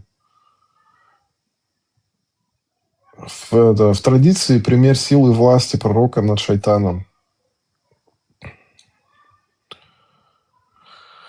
Вот он шайтанов, короче, душил, оказывается. А что Аллах звездами? Представьте, вот Магомеду подходит человек, медицины нету тогда, вообще нету. Какая у них медицина может? Что может предложить человек? Вот говорит, у меня там сын болеет, что он скажет? Мочу пей, или там мин выпей, или там джинны в него селились. Он же в медицине не разбирается. Но сегодня, если человек придет в больницу, аппаратура, и этот человек 20 лет учится, 11 лет в школе, 6 лет в институте, 2 года в ординатуре, Этот человек посмотрит, есть аппаратура, все есть, он скажет, что у него за болезнь. И он будет знать, как лечить. А Магомед, откуда он знает? Вообще читать не умеет, идет, грабитель, разбойник, педофил. Что он скажет? У него 3. Имбирь, не имбирь, а тмин, моча ослиная и джинны. Что он еще скажет? Что он? Представьте, что он скажет, бедуин 7 века пустынный? Что он скажет? И люди 21 века, вот, типа там написано, лечит от всех болезней, тминной, там, кроме смерти. И люди верят этой ерунде. Сейчас про Гурий очень интересное прочитаю вам. Это, короче... Сейчас, секундочку. Дверь закрою. То тут нельзя не закрыть, чтобы прочитать. Сунан ибн Маджа 43:37 и Джами от Тирмизи 16:63. Про шахидов и обитателей рая. Аллах женит его на 72 женах, 2 из хурий и 70 из его наследства от обитателей огня. У каждой из них будет вожделеющая лона, а у него член, который никогда не станет вялым.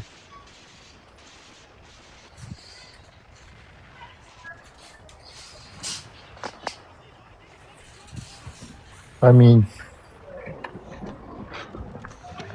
Только тот момент с обитателей рая, 70 из его наследства от обитателей огня. Короче, обитатели огня, оказывается, в рай попадут.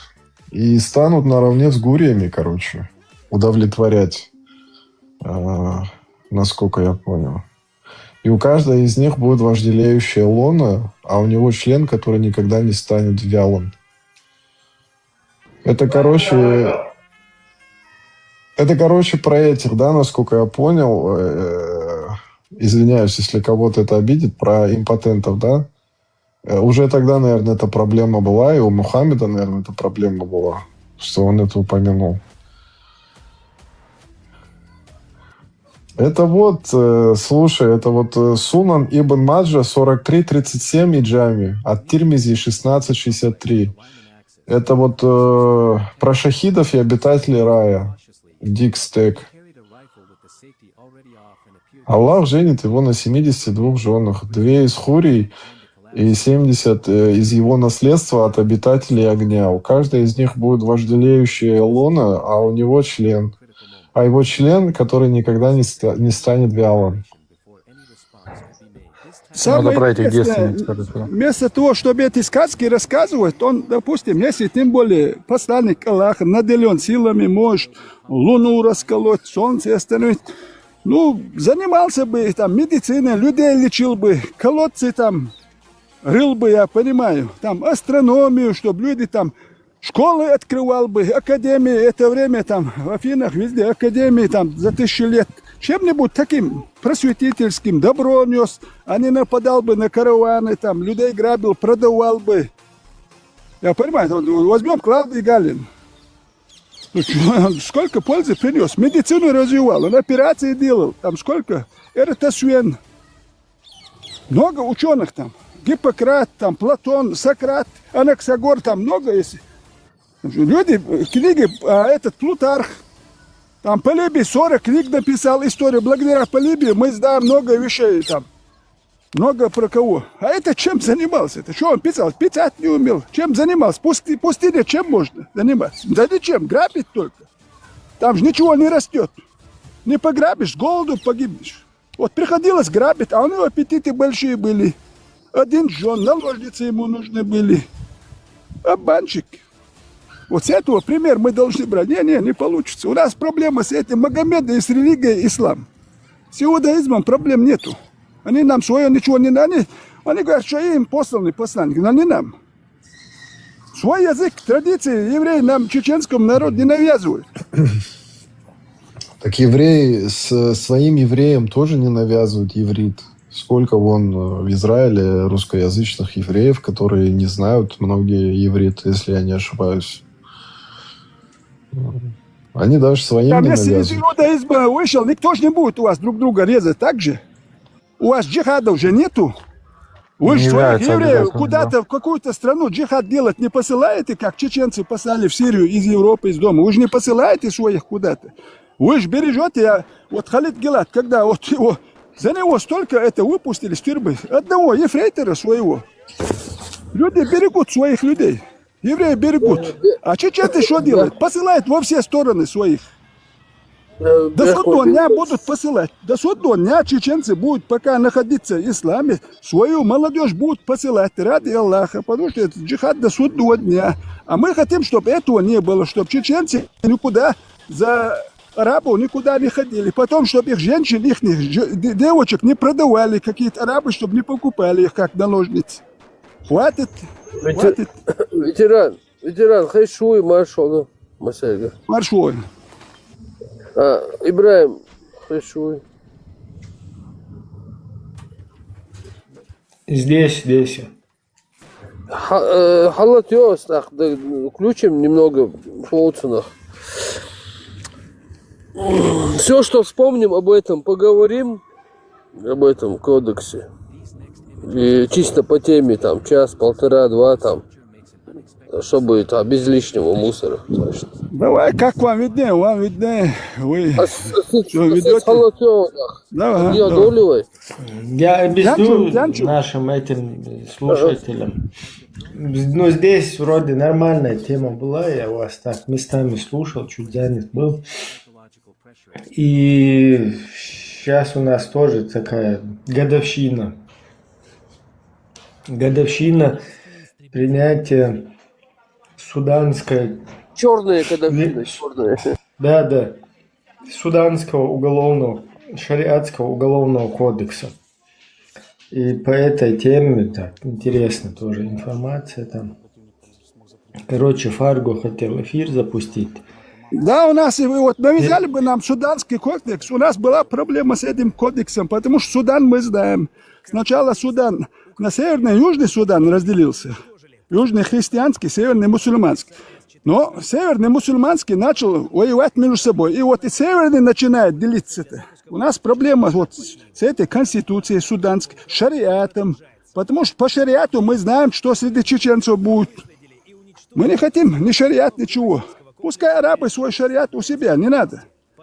У нас проблема, мы говорим, у нас проблема с этой религией ислам, с этим Магомедом, с этим арабским камнем, потому что люди едут туда поклоняться этому арабскому камню. Фарго, давайте эту тему тогда разовьем. Все это самое, он уже запустил, видимо, эфир. Давайте туда перейдем. Окей, давай. Все, я тогда выключаюсь. Всем благодарю всех за подарки, за участие.